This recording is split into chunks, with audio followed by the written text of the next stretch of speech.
Doctor Chennam Ramakota గారు, Shri Chaitanya constructions మాజీ MLA Nuzvid. అప్పట్లో ఒక పేరు ఉండేది, కుడాలో పనిచేయడం అంటే అదృష్టం, మొత్తం శివారు ప్రాంతాల భూములనే మన చేతులు ఉంటాయి, విపరీతంగా డబ్బులు వస్తాయి, సర్వేలు మార్చొచ్చు. అది వాస్తవం అంటారా? మెషిన్ చేసేదైతే మీరు ఒక డిజైన్ ఇస్తే యూ కాంట్ చేంజ్ ఇట్. ఇది మనుషులు కూడా వందల మంది ఇన్వాల్వ్ అయి ఉంటారు, ఒకరు కాదు. అందులో బంధుత్వమా లేకపోతే సో దీనికి హుడా పాత్ర ఉంది, హుడా ఇన్వాల్వ్మెంట్ ఉంది, అవినీతి ఉందంటే అది వాస్తవం కాదండి. సార్ ఫస్ట్ వెంచర్ ఎక్కడండి మీరు? గోపన్పల్లి అండి. వాళ్ళ విప్రో ఇవాళ అసలు అది న్యూ సిటీ. ఆ రోజుల్లో 800 రూపాయలు గజం అమ్ముడుపోయేది. మొదటగా మొదలుపెట్టిన వాళ్ళలో నేను ఒకటినండి. నేనే ఫస్ట్ కాంపౌండ్ వాళ్ళు కట్టితే ఒక ల్యాండ్ మార్క్ ఉంటుంది, ప్రొటెక్షన్ ఉంటుంది. పేపర్లు మీరు ఎంత భద్రంగా దాచుకుంటారో, డబ్బు నగలు ఎంత భద్రంగా దాచుకుంటారో, మీ భూమికి కూడా ఒక భద్రత ఏర్పాటు చేయాల్సిన అవసరం చాలా ఉంది. ల్యాండ్ ఓనర్ తీసుకుంటారు, దానికి ఒక ఆర్చ్ కమానం కట్టి దానికి ఒక డిజైన్ వేసి ఒక బ్రోచర్లు వేసి ఇంకా ఈ ల్యాండ్ నాదే అని అమ్మేస్తుంటారు. అది నేరమా కాదు? ఇప్పుడు మోసపోయేవాడు ఉంటే మోసం చేసేవాడు ఉంటాడండి. ఇది ఇద్దరిది బాధ్యత, ఎక్కడ ఒక్కళ్ళది బాధ్యత అంటే కుదరదు. సార్ కొంతమంది రియల్ ఎస్టేట్ వ్యాపారులు ఫ్రీ లాంచ్ అని పెడుతున్నారు, మీకు అక్కడ పోతే ఏం కనిపించదు, 8th ఫ్లోర్ నీది 9th ఫ్లోర్ నీది అంటుంటాడు. అది కరెక్ట్ జెన్యూన్ అంటారా? జెన్యూన్ కాదు సార్, అక్కడ తప్పండి. అది కొనుక్కున్నవాడిది కూడా తప్పు అవుతుంది. కొనుక్కున్న వాడిదే తప్పు, మరి అమ్మేవాడిదే ఉందండి. మీరు రాజకీయంగా ఎందుకు వచ్చారు? వచ్చి నూజివీడులో ఎలా గెలిచారు, ఏం చేశారు మీరు? మీకు ఏ రంగంలో ఎంట్రీ దొరుకుతుంది, కానీ రాజకీయంలో వార్డు స్థాయి నుంచి పార్లమెంట్ స్థాయి దాకా ఎంట్రీ చాలా కష్టం. అప్పుడు చిరంజీవి గారు కొత్త పార్టీ పెడతారనే వార్త బయటకు చాలా సర్వీస్ చేశాం మా కాన్స్టిట్యున్సీలో. ఆ తర్వాత ఈ పాలిటిక్స్ లో ఈక్వేషన్స్ దానివల్ల చిరంజీవి గారు నా సీట్ ఇవ్వలేకపోయారు. ఏమన్నారు? చంద్రబాబు గారిని అడుగుదాము, తెలుగుదేశంలో నువ్వు ఓకే అంటే అన్నాను. సో అవకాశం ఇస్తే పోటీ చేద్దామంటే మా మిత్రులు వెళ్ళి గవర్నమెంట్ ఎంప్లాయీ, బిజినెస్ మ్యాన్ గా మారడం, తర్వాత పొలిటీషియన్ గా వెళ్ళడం. ఇక్కడ ఈ 3 స్టెప్పుల్లో 3వ స్టెప్లో మీకు ఏమైనా ఇబ్బంది అనిపించలేదా? ఫస్ట్ మా ఫాదరు నేను పాలిటిక్స్ లో జర్నీ స్టార్ట్ చేశాకండి మా ఊరు వెళ్ళాను. మా నాన్న ఇంట్లో బెడ్రూమ్ లో తీసుకెళ్లి తలుపేశాడు. అరే ఇందిరాగాంధీ గారు అని ఎవరు అనట్లా, లేకపోతే జవహర్లాల్ నెహ్రూ గారు అంటలే.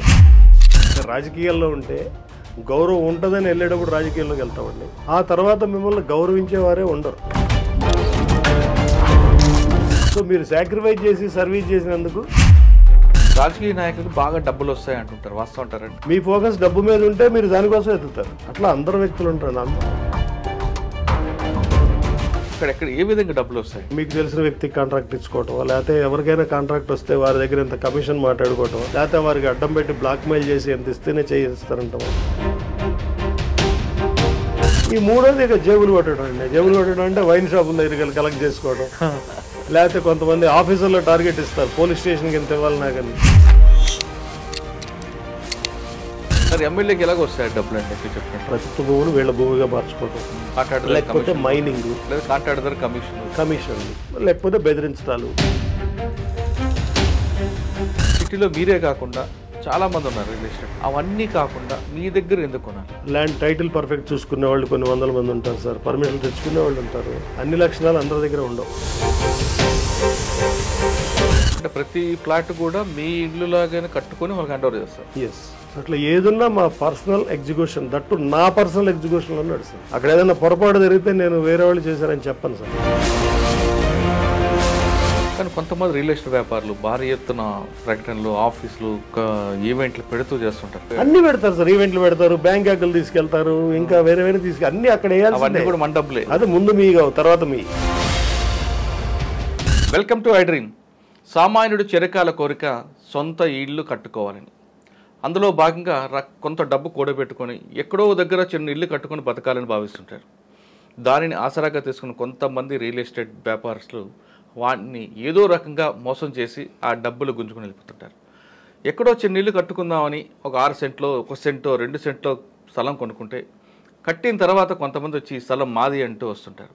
అటువంటి సమయంలో పోలీస్ స్టేషన్కి వెళ్తే ఇది సివిల్ మ్యాటర్ అని పోలీసులు అంటారు, కోర్టుకు వెళ్తే కోర్టు సమయం తీసుకుంటుంది. ఈ రెండింటి మధ్య మరొక వ్యక్తి వచ్చి సెటిల్ చేస్తానంటూ మొత్తం ఇష్యూని 3వ పార్టీ వచ్చి తినేస్తుంటారు. అటువంటి సమస్యలు రాకుండా సామాన్యుడు ఇల్లు కొనుక్కోవాలనుకుంటే, ధైర్యంగా కొనుక్కోవాలంటే ఎలాంటి సూచనలు చేయాలి, అసలు రియల్ ఎస్టేట్లో ఎలాంటి మోసాలు ఉంటాయి అనే విషయం మనతో మాట్లాడడానికి ప్రముఖ బిల్డర్, మాజీ ఎమ్మెల్యే డాక్టర్ చిన్నం రామకోటి గారు ప్రస్తుతం ఉన్నారు. ఆయన అడిగి చాలా క్లారిటీగా సామాన్యుడు కొనుక్కోవాలంటే ఏం చేయాలనే విషయాల్ని, అంటే కేవలం ఇల్లే కాదు, ఒక ప్లాట్ కొనుక్కోవాలన్నా ఏం చేయాలనే విషయాన్ని సార్ని అడిగారు.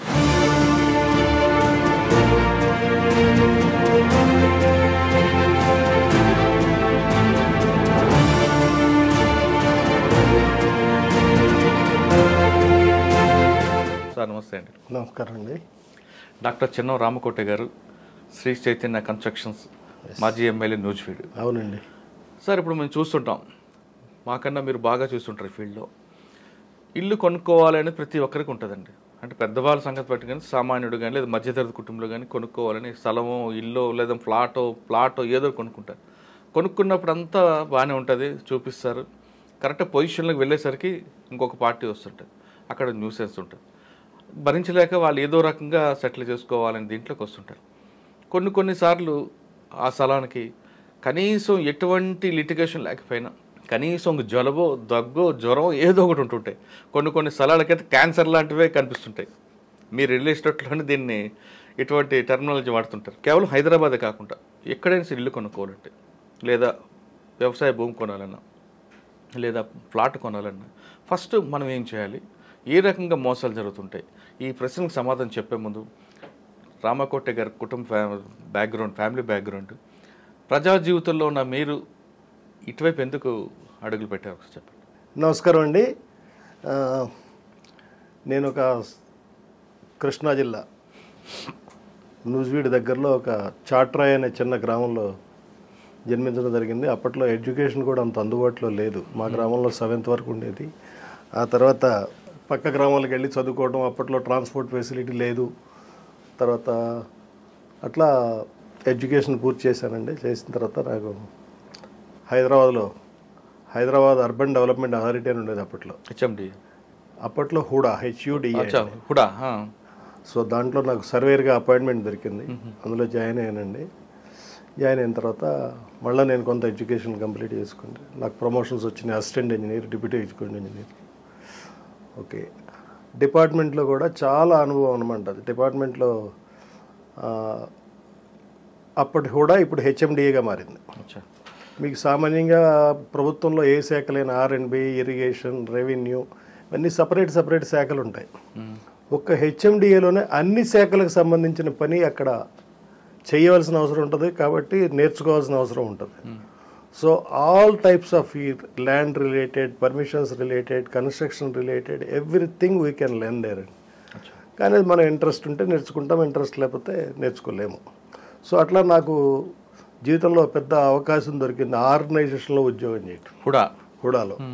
సో అప్పట్లోనే నేను ట్రేడ్ యూనియన్ లీడర్గా కూడా ఉండేవాడిని, స్టేట్ ట్రేడ్ యూనియన్ లీడర్గా ఉండేవాడిని. అదొక ప్యారలల్ పార్ట్.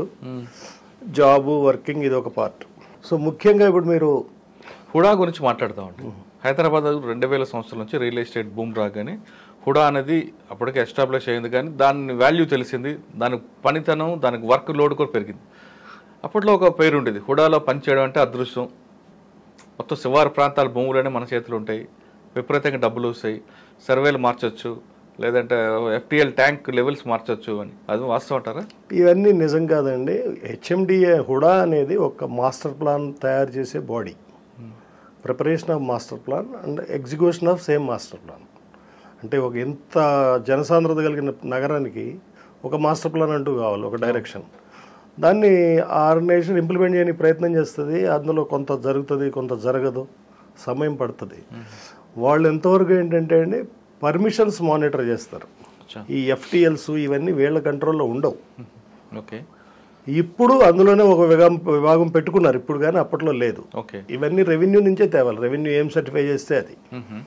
సో దీనికి హుడా పాత్ర ఉంది, హుడా ఇన్వాల్వ్మెంట్ ఉంది, అవినీతి ఉందంటే అది వాస్తవం కాదండి. హైదరాబాద్ నగరం గ్రోత్ వచ్చి 1975లో హెచ్ఎండిఏ ఫామ్ అయింది, హుడా ఫామ్ అయిందండి. సో అక్కడ నుంచి పెద్ద ఇంటలెక్చువల్స్ ఆర్గనైజేషన్ లీడ్ చేశారండి, VK బావా గారి దగ్గర నుంచి. సో వాళ్ళు కూడా సామాన్యమైన ట్రేసర్ దగ్గర కూర్చోవాలి, డ్రాయింగ్స్ చేయించాలి, అంత ఇన్వాల్వ్ చేసే సరోజిని పుల్లారెడ్డి గారు చైర్మన్ ఉండేవారు. ఇట్లా అచ్చా. పెద్ద పెద్ద వారు ఉండేవారు, దే ఆర్ రియల్లీ డెడికేటెడ్ అనమాట. వాళ్ళు ఉండబట్టే ఇవాళ ఈ మాస్టర్ ప్లాన్కి స్ట్రెంగ్త్ ఉంది. ఓకే. వాళ్ళు తయారు చేసిన యాక్ట్ కానీ ఇవన్నీ అండి. సో మేము కూడా చాలా పెద్ద పెద్ద ఆఫీసర్లు మా పక్క పక్కన వచ్చి కూర్చునేవాళ్ళు అండి, చిన్న చిన్న డ్రాయింగ్ చేస్తాంటే. ఈవెన్ రాత్రి 8-9 మాకు సపోర్ట్ చేసుకుంటూ మాకు భోంచేసేవాళ్ళు ఏదైనా అట్లా. So that is a good organisation అండి. ఈ corruption is a separate part అండి. అది అందరూ కరప్ట్ చేస్తారని కాదు, అందరూ చేయరని కాదు. సో ఆ వచ్చే కేసుని బట్టి ఉంటుంది, అవుట్ ఆఫ్ ది వే చేసేదాన్ని బట్టి ఉంటుంది. That part is separate. So ఇక్కడ హెచ్ఎండిఏ వచ్చి తర్వాత కూడా హెచ్ఎండిఏగా పరివర్తన చెందింది, మెట్రోపాలిటన్ డెవలప్మెంట్ అథారిటీగా. దాని విస్తీర్ణం కూడా పెరిగిందండి, ఇవాళ బాగా విస్తీర్ణం పెరిగింది, ఇంకా పెంచుకుంటూ పోతారు. కాబట్టి మీకు ఇంతకంత పెద్ద రోడ్లు, ఎంతో కొంత బిల్డింగులు కట్టేప్పుడు సెట్ బ్యాక్లు, గాలి వెలుతురు ఇవన్నీ దీనివల్లే వస్తూ ఉన్నాయండి. ఇవాళ అపార్ట్మెంట్స్ కూడా ఒకప్పుడు ఒక అడుగు కూడా వదిలిపెట్టకుండా అపార్ట్మెంట్స్ మీకు కుకుట్పల్లి బాలాజీ నగర్ కానీ స్టార్టింగ్లో. ఇవాళ ఆ పరిస్థితి లేదు. 100% పర్మిషన్ అనుమతి ఇచ్చిన మేరకే కడుతున్నారు అందరూ.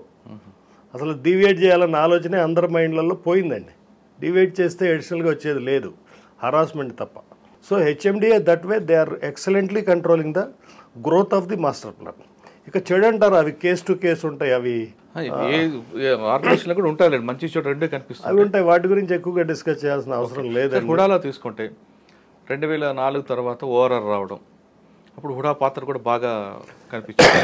యాక్చువల్గా ఓఆర్ఆర్ డిజైన్ చేసింది హుడానండి. హుడాలో దాదాపు ఒక 5 సంవత్సరాలు ఒక 100 మంది రెవెన్యూ అధికారులు, ఆర్డీఓలు, తహసీల్దార్లు, సర్వేయర్లు, పెద్ద టీం పనిచేసి ఫిజికల్గా స్టడీ చేసి ఫిజికల్గా గ్రౌండ్ మీద చెక్ చేసుకొని ప్లాన్లో ఇన్కార్పొరేట్ చేసుకొని ఈ బ్యాక్ ఆఫీస్ వర్కే నాకు తెలిసి 7-8 సంవత్సరాలు నడిచిందండి.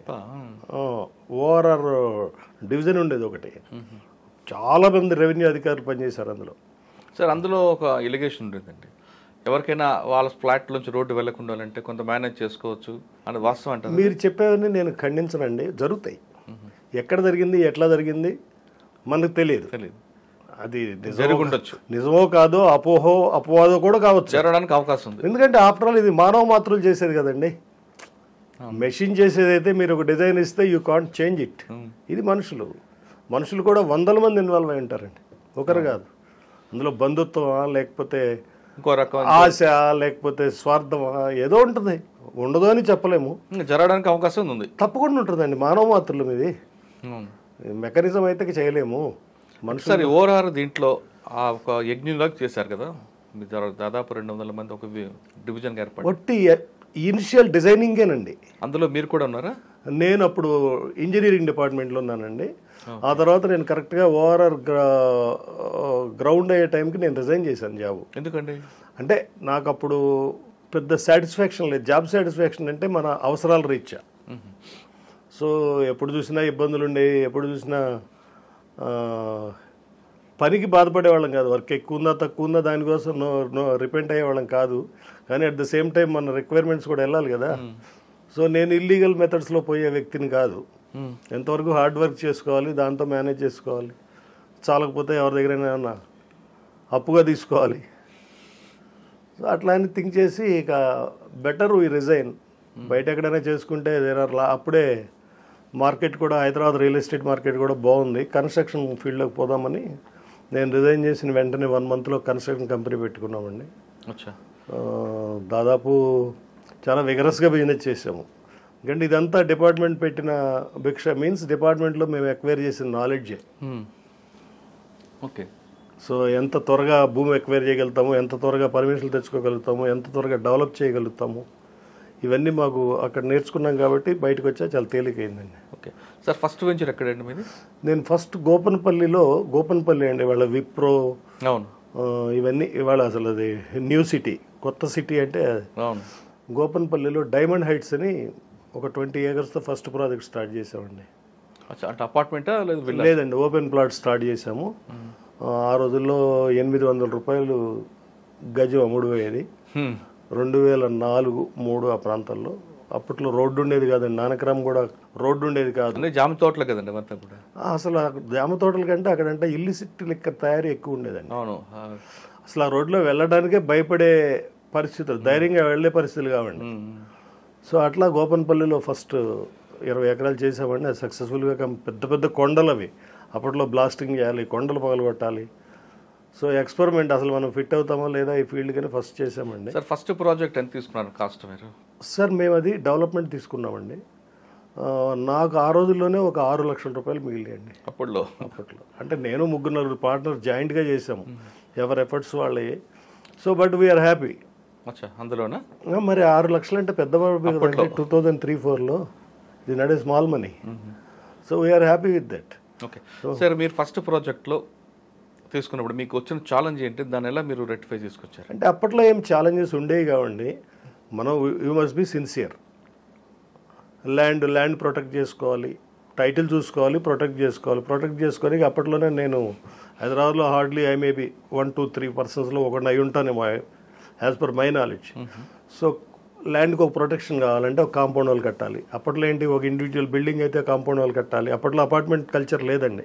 హైదరాబాద్లో హార్డ్లీ 1-2 ఉన్నాయి అంతే, అపార్ట్మెంట్స్ ఎక్కువ లేవు. ఇక్కడ అమీర్పేటలో చొక్కారావు గారు ఒక అపార్ట్మెంట్ కట్టారు, అయితే బాబు ఖాన్ గారని బషీర్బాగ్లో కట్టారు. అమీర్పేటలో మరి ఆదిత్య బిల్డర్స్, ఆదిత్య అపార్ట్మెంట్ అనుకుంటా అప్పట్లో ఉండేది. కాదండి, సత్యం టాకీస్ సత్యం కదా, మెయిన్ రోడ్లో ఒక థియేటర్ ఉండేది sir, Ameerpet main road market ఎదురుగా. ఓకే, ఆ సందులో ఉంటుంది చొక్కారావు గారు అపార్ట్మెంట్ అని. Divyasri whatever it is, Divyasri కూడా తర్వాత అండి, అదే టర్నింగ్ లో. సో ఈజ్ ద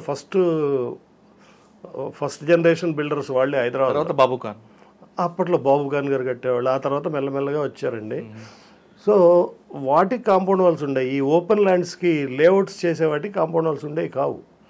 ఆల్మోస్ట్ మొదటగా మొదలుపెట్టిన వాళ్ళలో నేను ఒకటినండి. నేనే ఫస్ట్ కాంపౌండ్ వాల్ కడితే ఒక ల్యాండ్ మార్క్ ఉంటుంది, ప్రొటెక్షన్ ఉంటుంది. ఇప్పుడు మీరు పేపర్స్ భూమి కొనుక్కుంటారండి, భూమి కొనుక్కుంటే డబ్బు ఇచ్చి కొనుక్కుంటారు. మీ చేతికి వచ్చేది ఏంటి, ఒక పేపర్ డాక్యుమెంట్ వస్తుంది. డాక్యుమెంట్ ఒక్కటే మీ ఇంట్లోనో మీ లాకర్లోనో పెట్టుకుంటారు, భూమి పెట్టుకోలేరు కదా. సో రాను ఏంటంటే ఈ సిటీ డెవలప్మెంట్ పెరగటం వల్ల, అంటే రూపురేఖలు మారటం వల్ల, మీరు వెళ్ళినప్పుడు ఒక రూపురేఖలు ఉంటాయి, మళ్ళీ 2 ఏళ్ల తర్వాత ఇంకో రూపురేఖలు మారుతాయి. ఒక స్థలం కొనామని రోజు వెళ్ళి చూడలేం కదా, ఎప్పుడో చూస్తాం ఖాళీగా ఉన్నప్పుడు, రేటు పెరిగిందని ఎవరని చెప్పినప్పుడు. సో అప్పుడు ఆ రూపురేఖలు మారిన పరిస్థితుల్లో కూడా మీ ఆస్తిని మీరు గుర్తుపట్టాల్సిన అవసరం ఉంది. సో అప్పుడు అది కూడా మీ దగ్గర లాకర్లో ఉన్నట్టే. కాబట్టి దానికి కూడా కాంపౌండ్ వాల్ కడితే బాగుంటుందని మేము మొదలుపెట్టామండి. సరే, ఎప్పుడు మన చేతుల్లో ఉండేది భూమి మన చేతుల్లో ఉంటుంది, అనుమతులు తెచ్చుకోవడం మన చేతుల్లో ఉంటుంది, డెవలప్ చేయటం మన చేతుల్లో ఉంటుంది, మార్కెట్ చేయడం అనేది మన చేతుల్లో మనమే చేసుకోవాలి, కానీ మన చేతుల్లో ఉండదు. దానికోసం కష్టపడాలి, 10 మందికి వెళ్ళి చెప్పుకోవాలి, వాళ్ళని కన్విన్స్ చేయాలి, వాళ్ళకి సైట్ చూపించాలి, వాళ్ళకి నచ్చాలి, అప్పుడే మీకు మార్కెట్ అవుతుందండి. ఎప్పుడైనా రియల్ ఎస్టేట్ బిజినెస్లో challenging part is marketing. So నేను ఈ కొంచెం టెక్నికల్ బ్యాక్గ్రౌండ్ ఉంది, డిపార్ట్మెంట్ బ్యాక్గ్రౌండ్ ఉంది కాబట్టి నాకు కాన్ఫిడెన్స్లో తీసుకునేవాళ్ళు బయ్యర్స్. సో ఎక్కువగా అనుమాన పడకుండా, ప్రశ్నలు రాకుండా కాన్ఫిడెన్స్లో తీసుకునేవాళ్ళు. దట్ వే ఆల్సో మేము ఎక్కువ శ్రమ లేకుండానే మార్కెట్ చేయగలిగాము. సార్ 20 ఎకరాల భూమికి కాంపౌండ్ చాలా కాస్ట్ అవుతుంది కదండి. అంటే ఆ రోజుల్లోనే మాకు దగ్గర 25 లక్షల రూపాయలు అయిందండి. ఇవాళ 20 ఎకరాలకి 2 కోట్ల రూపాయలు అవుద్దండి. అంటే కాంపౌండ్ వాల్ కడితే బెనిఫిట్ ఏంటి, కట్టకపోతే లాస్ ఏంటి? కడితే భద్రత అండి. అంటే ముందు మీ హద్దు. ఇవాళ సమస్యలు ఎక్కడ వస్తాయండి, ఒకటి టైటిల్లో సమస్యలు వస్తాయి. టైటిల్ బాగుంది, నెక్స్ట్ ఎక్కడ వస్తుంది, హద్దులో వస్తాయి. హద్దు ఇప్పుడు మనదో సర్వే నెంబరు, మన ల్యాండ్ ఉంది, ఆ రోజు కావాల్సిన మనకు రెవెన్యూ సర్వేయర్స్ వస్తారు, మన బౌండరీ ఫిక్స్ చేస్తారు, మనకు మ్యాప్ ఇస్తారు, అయిపోయింది. ఆ తర్వాత ఇంకా పక్కన ఆయన వచ్చారు, వారు వెళ్ళినప్పుడు ఇక్కడ సర్వేయర్ గారు మారుతారు, ఆఫీసర్ గారు మారుతారు, వారు ఈ మ్యాప్ కూడా చూసి కంటిన్యూషన్లో కరెక్ట్గా ఇవ్వాలనే దృక్పథంతో ఉంటే ఓకే. అయితే వారి మ్యాప్ వేరు చేసుకుంటే మళ్ళీ సమస్య మొదటిగా ఓవర్లాప్ వస్తుంది. చెప్పడానికి ఇద్దరిది న్యాయంగానే ఉంటుంది, సమస్య ఎవరిది, అక్కడ డబ్బు పెట్టిన చిన్నవాడిది. సో అటువంటి సమస్యలు తలెత్తుందండి. మీరు ఒక హద్దు ఫిక్స్ చేసుకోవాలి. హద్దు ఫిక్స్ కాంపౌండ్ వాల్ కట్టుకున్నప్పుడు పక్క భూమి అతనికి తెలుస్తుంది, ఏమన్నా ఉంటే అప్పుడే అభ్యంతరం చేస్తారు. అయితే ప్రభుత్వం అయినా అభ్యంతరం చేయొచ్చు, లేకపోతే చుట్టుపక్కల వాళ్ళైనా అభ్యంతరం, ఏమున్నా సమస్య అక్కడే షార్ట్ అవుట్, అప్పుడే బయటపడిపోతుంది, అక్కడే పరిష్కారం అవుతుంది. కాబట్టి ఇవాళ పేపర్లు మీరు ఎంత భద్రంగా దాచుకుంటారో, డబ్బు నగలు ఎంత భద్రంగా దాచుకుంటారో, మీ భూమికి కూడా ఒక భద్రత ఏర్పాటు చేయాల్సిన అవసరం చాలా ఉంది. ఇది ఇంటెన్షన్ బ్యాడ్ అని కాదు, నాది 2 అడుగులు యువతలో పోయిందని మ్యాప్లో ఇచ్చాడు, మీ మ్యాప్ మీకు ఇచ్చారు కాబట్టి మీరు అట్లానే పోతా అంటారు అంతే. నేను నా మ్యాప్ ఎట్లా ఉందా నేను పోతా అంట, దీన్ని ఎవరు పరిష్కరించాలి? ఇక్కడేమి ఒక జీవితం జనరేషన్ పోయినా కూడా పరిష్కరించబడదు. కాబట్టి ముందు మనం ఆ జాగ్రత్తలో మనం ఉంటే తర్వాత సమస్యలు ఫేస్ చేయాల్సిన అవసరం ఉండదు. అనేది నా ఉద్దేశం అండి. కాబట్టి మేము ఎన్ని ఎకరాలు 100 ఎకరాలు కొనేవాడి, 2 ఎకరాలు కొనేవాడి, ఫస్ట్ మేము భూమి కొని అడ్వాన్స్ ఇవ్వగానే వారితో మాట్లాడుకునేది ఏంటంటే, భూమి అమ్మిన వారితో ఏదో పేమెంట్ షెడ్యూల్ పెట్టుకుంటామండి. 3 నెలల, 2 నెలల, 6 నెలల ముందు మేము కాంపౌండ్ వాళ్ళు కట్టుకుంటామండి. కాంపౌండ్ వాళ్ళు కట్టేటప్పుడు ఎటువంటి సమస్యలు తలెత్తినా మీరు వచ్చి పరిష్కరించాలి. ఒకవేళ పరిష్కరించలేని సమస్యలు ఉంటే మేము పెట్టిన ఖర్చు వదిలేసి మేము వెళ్ళిపోతాం. We will not involve further. ఇది మేము ఫస్ట్ మాట్లాడుకునే కండిషన్ ఎవరితో అయినా. సో దాంతో ఏంటంటే అండి, భద్రత వచ్చింది కదా. నెక్స్ట్ ఇంకేం కావాలి? టైటిల్ ఎట్లాగో వెరిఫై చేసుకుంటాం, మా నాలెడ్జ్లో మనం చేసుకుంటాం, లేకపోతే మన లీగల్ హౌస్ ఉంటుంది వాళ్ళు చేస్తారు. So title availability of papers మేరకు టైటిల్ వెరిఫై చేసుకుంటాం. ఇంకా అవైలబిలిటీ లేకపోతే మనం హెల్ప్లెస్ చేయలేం. తర్వాత ఎప్పుడో వస్తుంది, ఏదో పేపర్ బయట తెస్తారు. 2 పేపర్ టైటిల్ చూసు. 3 integrity of the person from whom you are purchasing, అంటే వారి లక్షణం. అమ్మేవాడు మంచి మనుషుల, అంటే అమ్ముకోవడం తప్పదు, ఎవరికైనా తప్పదు అండి. టాటా బిర్లాకి తప్పదు, కొనుక్కోవడం తప్పదు, మనకి తప్పదు. అమ్మేవాడు మిమ్మల్ని అంటే మోసం చేసి డబ్బు తీసుకోవాలనుకుంటున్నాడా, లేకపోతే వారి ఆస్తి వారు అమ్ముకొని డబ్బులు తీసుకోవాలనుకుంటున్నారు, అది మనం కనిపెట్టాలా? అది మాటల్లో తెలిసిపోతుంది చాలా వరకు. మనం మాట్లాడుతూ ఉంటే ఒక వ్యక్తితో మీరు మాట్లాడే విధానంలో చెప్పచ్చు. దానికి ఎంతో కొంత మనకి సొసైటీలో తిరుగుతూ ఉన్నాం కదా పరిజ్ఞానం. చిన్నప్పుడు ఆడుకునేటప్పుడు ఎవడన్నా అల్లరి పిల్లాడు ఉంటే వాడి దూరం వెళ్ళిపోతాం మనమే స్కూల్లో. సో లైక్ వైజ్ సొసైటీలో కూడా అవతల వాళ్ళ నేచర్ ఏంటనేది కూడా తెలుసుకోవాల్సిన అవసరం ఉందండి. ఓకే, ఇప్పుడు సర్కమ్స్టాన్సెస్ కంపెల్ చేస్తే మీరు ఇబ్బంది పెట్టడం వేరు.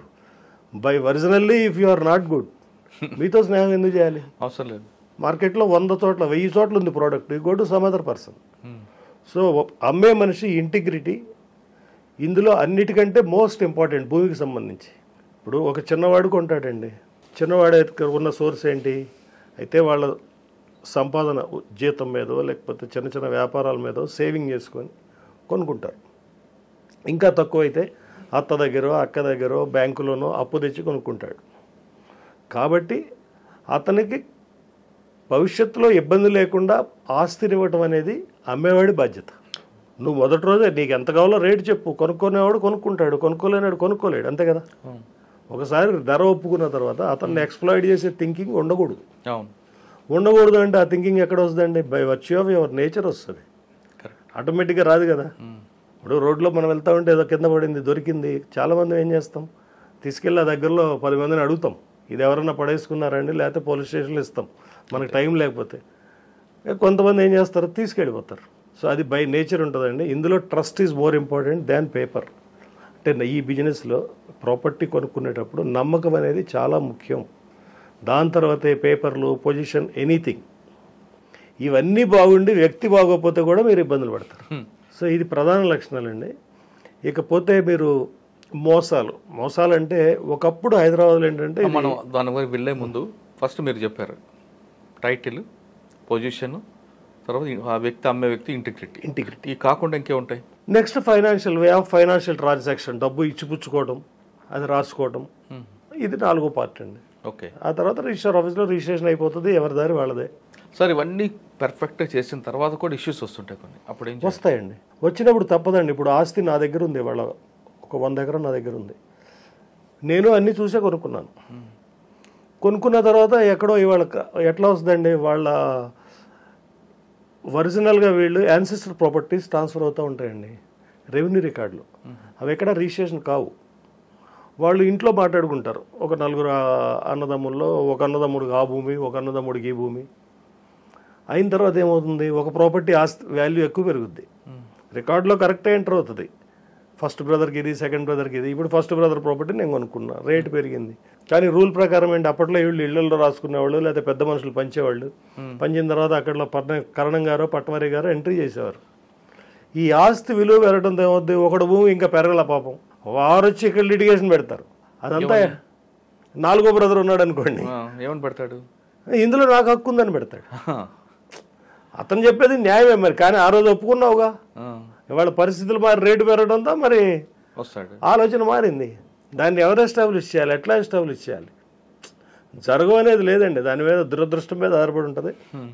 అంటే వ్యక్తులు మోసం చేసే వ్యక్తి చేతిలో పడితే ఒక రకమైన మోసం, దురదృష్టం అయితే ఇంకో మోసం.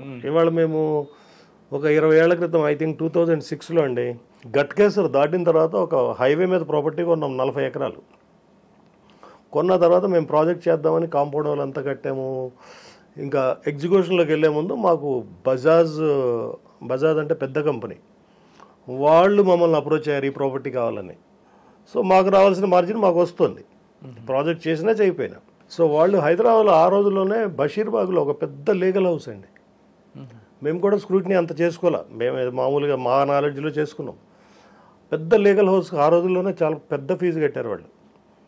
వాళ్ళు అడగని పేపర్ అంటూ లేదండి. We provided all the papers. Finally వాళ్ళు సాటిస్ఫై అయ్యారు. నేను కూడా ఒకసారి బజాజ్ని వెళ్ళి కలిసి వచ్చానండి బాంబేలో. So it is a fair deal. వాళ్ళ పద్ధతిలో వాళ్ళు చెక్ చేసుకోవాలి కాబట్టి చేసుకున్నారు, చేసుకోవద్దని మనం అనలేం కదా. ఓకే, 20 ఏళ్ళు అయిపోయింది, భూమి హ్యాండ్ ఓవర్ చేసాం. ఆ తర్వాత వారెవరో మేమెవరో మాకు అవసరం లేదు కదా, అమ్మేసాం, వారి దగ్గరికి అప్పచెప్పాము. ఈ మధ్యన ఒక నెల క్రితం నాకు ఒక నోటీస్ వచ్చింది. ఆ డాక్యుమెంట్లో నా పేరుంది, రిజిస్ట్రేషన్ చేసిన డాక్యుమెంట్లో నాకు నోటీస్ వచ్చింది. నేనేం చేయాలి? ఏమని వచ్చింది మీకు? నేను చదవలేదు కూడా, అంత చదివే ఓపిక లేదు. ప్రాపర్టీ ఇస్ నాట్ మైండ్, నేను ఎందుకు చూడాలి? 20 years తర్వాత, 20 ఏళ్ల తర్వాత వచ్చింది. వచ్చి ఉంటుంది, సహజం అండి. కానీ దాని మీద పోరాడాల్సింది ఎవరు? ఇవాళ ఆస్తి మీ దగ్గర ఉంటే మీరు చూసుకోవాలి. నాది కూడా మోరల్గా ఉంటుంది. మీరు వచ్చి అడిగితే నేను వాట్ ఎవర్ సపోర్ట్ రిక్వైర్డ్ నేను చెయ్యాలి. కానీ ఆ రోజు నాకేదో 10,000 లక్ష లాభం వచ్చిందని జీవితాంతం నేను సర్వీస్ చేయలేరు కదా. సర్వీస్ ఈవెన్ చదివేంత సమయం కూడా ఉండదండి. మాకు కూడా ఇంత లీగల్ నోటీసులు వస్తూ ఉంటాయి. స్ట్రైట్ కవర్ ఇట్లా చూస్తామండి, put it is the dustbin అని చెప్తాం. Even will not open. It happens అండి. ఎవరో వస్తారు, ఒక ట్రైల్ వేస్తారు, కలిగి చూద్దాము, అయితే అవుతుంది, లేకపోతే ఏముంది, ఒక 100 రూపాయలు కొరియర్ ఛార్జెస్, పోస్టల్ ఛార్జెస్, అంతే కదా. సో ఏదైనా భయపడకూడదండి. It happens.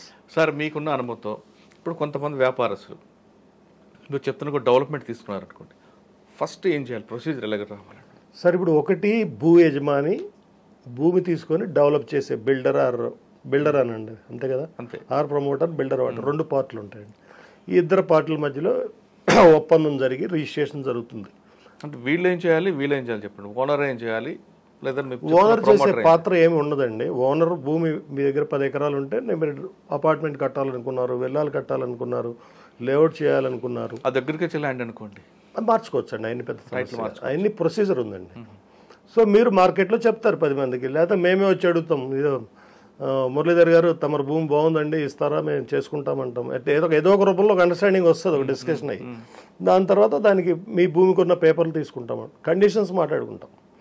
దీనికి ఏముంటుందని జనరల్గా మీకు ఏం అడ్వాన్స్ ఇవ్వాలి అంటే, మేము భూమి మాకు అప్పచెప్తే మీకు కూడా ఒక సెక్యూరిటీయో, లేకపోతే మీకు వచ్చే ఆదాయం ఆగిపోతుంది. ఓ 4 ఏళ్ళు నేను ప్రాజెక్ట్ చేశాను, మీకు వచ్చే ఆదాయం ఆగిపోతే మరి మీకు సర్వైవల్ కష్టం ఉంటుంది కదా. దానికోసం కొంత అడ్వాన్స్ అడుగుతారు, లేకపోతే కొంత గుడ్ విల్ అడుగుతారు. అడ్వాన్స్ మీన్స్ సెక్యూరిటీ డిపాజిట్ అనమాట. సో అది ఓనర్ అడుగుతారు. తర్వాత పర్సంటేజ్ వచ్చే ప్రోడక్ట్లో మీ షేర్ ఎంత, మా షేర్ ఎంత, దట్ డిపెండ్స్ అపాన్ ది భూమి యొక్క విలువ మీద ఆధారపడి. భూ యజమాని భూమి పెడతారు, ప్రమోటర్ ఆర్ బిల్డర్ మిగిలిన పని చేస్తాడు. సో 2 వాటాలు ఎంతెంత ఉంటాయి కాంట్రిబ్యూషన్, 40, 60, 60, 40, దాన్ని బట్టి వాటాలు నిర్ణయం అవుతాయి. ఓకే, మీ భూమి 10 కోట్లు అనుకోండి, నేను పెట్టేది 10 కోట్లు, కాబట్టి ఇద్దరం సమానికి అర్హులు. మీ భూమి 5 కోట్లు, నేను పెట్టేది 10 కోట్లు, మీరు 3వ వాటాకు అర్హులు, నేను 2వ వాటాకు అర్హులు. సో దాని మీద ఆ వాటాలు అనేది నిర్ణయించబడతాయండి. చిన్న నెగోసియేషన్ అవుతుంది, ఎవరో ఒకళ్ళు సాక్రిఫైస్ అవుతారు, అది దట్ విల్ బి క్లోజ్ అండి. ఆ తర్వాత ఏమవుతుంది సార్, టైటిల్ పేపర్స్ ముందు అండర్స్టాండింగ్ అవ్వాలి, అయిన తర్వాత పేపర్స్ చూసుకోవాలి. పేపర్స్ అంటే అసలు భూ యజమానికి భూమి మీద హక్కు ఉందా లేదా, తర్వాత భూమిలో పొజిషన్ ఉన్నారా లేదా, ఆ తర్వాత జనరల్గా ఒకసారి మాట్లాడుకోగానే ఒకసారి సర్వే చేసుకుంటామండి అని అడుగుతాము. సర్వే చేసుకుంటే ఆ ల్యాండ్ కండిషన్ ఎట్లా ఉంది, బౌండరీ ఎట్లా ఉంది, వచ్చే ప్రోడక్ట్ ఎట్లా వస్తుంది, వృధాగా ఏం పోతుంది, ఇవన్నీ విషయాలు కూడా అవగాహనకు వస్తాయండి. ఆ తర్వాత పేపర్లు వెరిఫై చేసుకొని బాగున్న తర్వాత వారికి ఇవ్వాల్సిన అడ్వాన్స్లు అవన్నీ ఇచ్చేస్తే మన పేరు మీద డెవలప్మెంట్ అగ్రిమెంట్ రిజిస్ట్రేషన్ చేస్తారు. జనరల్గా డెవలప్మెంట్ తీసుకున్నప్పుడు development agreement come general power of attorney అని తీసుకుంటామండి. అంటే ఎవరి వాటా వాళ్ళు రిజిస్ట్రేషన్ చేసుకోవచ్చు ప్రాస్పెక్టివ్ బయ్యర్కి. ఇంకా తర్వాత అనుమతులకు అప్లై చేయాలండి. అనుమతులు అంటే ఇందా తమరు అగ్రికల్చర్ ల్యాండ్ ఉంటే ఎట్లానే అగ్రికల్చర్ ల్యాండ్ నాన్ అగ్రికల్చర్ కింద కన్వర్ట్ చేయాలండి. అంటే ఇందులో అగ్రికల్చరా 2 విషయాలు ఉంటాయి సార్. యాజ్ ఫార్ యాజ్ మెట్రోపాలిటన్ ఏరియాకి సంబంధించి మాస్టర్ ప్లాన్లో డిఫైన్ చేసేస్తారు, ఇది రెసిడెన్షియల్ భూమి, ఇది ఇండస్ట్రియల్ భూమి, ఇది రిక్రియేషన్ భూమి, ఇది గ్రీన్ భూమి అని డిఫైన్ చేసేస్తారండి. అంత మాత్రాన అది సరిపోదు. ఇక్కడ మీరు భూమిలో వ్యవసాయం చేస్తూ ఉన్నారు, అంటే రెవెన్యూ రికార్డులో వ్యవసాయ భూమి కింద ఉంది. అవును. సో ఫస్ట్ వ్యవసాయ భూమిని వ్యవసాయేతర భూమి కింద మార్పు చేసుకోవాలి. అచ్చా. దాన్ని నాన్ అగ్రికల్చర్ ల్యాండ్ కన్వర్షన్ నాలా అంటారండి. అది రెవెన్యూలో చేసేస్తారు. మనం రిక్వైర్డ్ ఫీజు కడితే ఎంఆర్ఓ గారు చేసేస్తారండి. ఇప్పుడు చాలా ఫాస్ట్గా అయిపోతుంది. ఒకప్పుడు దానికి 6 నెలలు సంవత్సరం పట్టేది. కానీ కొన్ని ప్రాంతాల్లో అగ్రికల్చర్ నాన్ అగ్రికల్చర్ చేయకుండా గవర్నమెంట్ కూడా అబ్జెక్షన్ చేస్తుంది. ఎందుకంటే అక్కడ క్రాఫ్ట్ పడిపోద్ది కదా అని. దానికి వాళ్ళకు ఒక స్టాటిస్టిక్స్ ఉంటుందండి. మనకి రాబోయే రోజుల్లో ఆహారానికి అసలు ఎంత పంట కావాలి, ఏం కావాలి, అదొక స్టాటిస్టిక్స్ ప్రకారమే ఇంత రిలీజ్ చేసుకోవటము. అంత పకడ్బందీగా మన దగ్గర వ్యవస్థ లేదు సార్. అంటే జనరల్గా హైదరాబాద్ వచ్చి మీకు ఫెర్టైల్ ల్యాండ్స్ కావు కదా. హైదరాబాద్ గురించి కాకుండా ఇప్పుడు రూరల్ తీసుకుంటాం. రూరల్లో కూడా వీడే మనం తీసుకుందాం, మీ ప్రాంతమే, అక్కడ అగ్రికల్చర్ ల్యాండ్ ఎక్కువ ఉంటుంది. మామిడి తోట అవ్వచ్చు, లేదా వరి అవ్వచ్చు. దాన్ని కూడా నేను నాన్ కమర్షియల్గా అంటే అంత డ్రాస్టిక్గా జరగవండి. ఒక గ్రామాలు పెరుగుతూ ఉంటాయండి పాపులేషన్ వల్ల.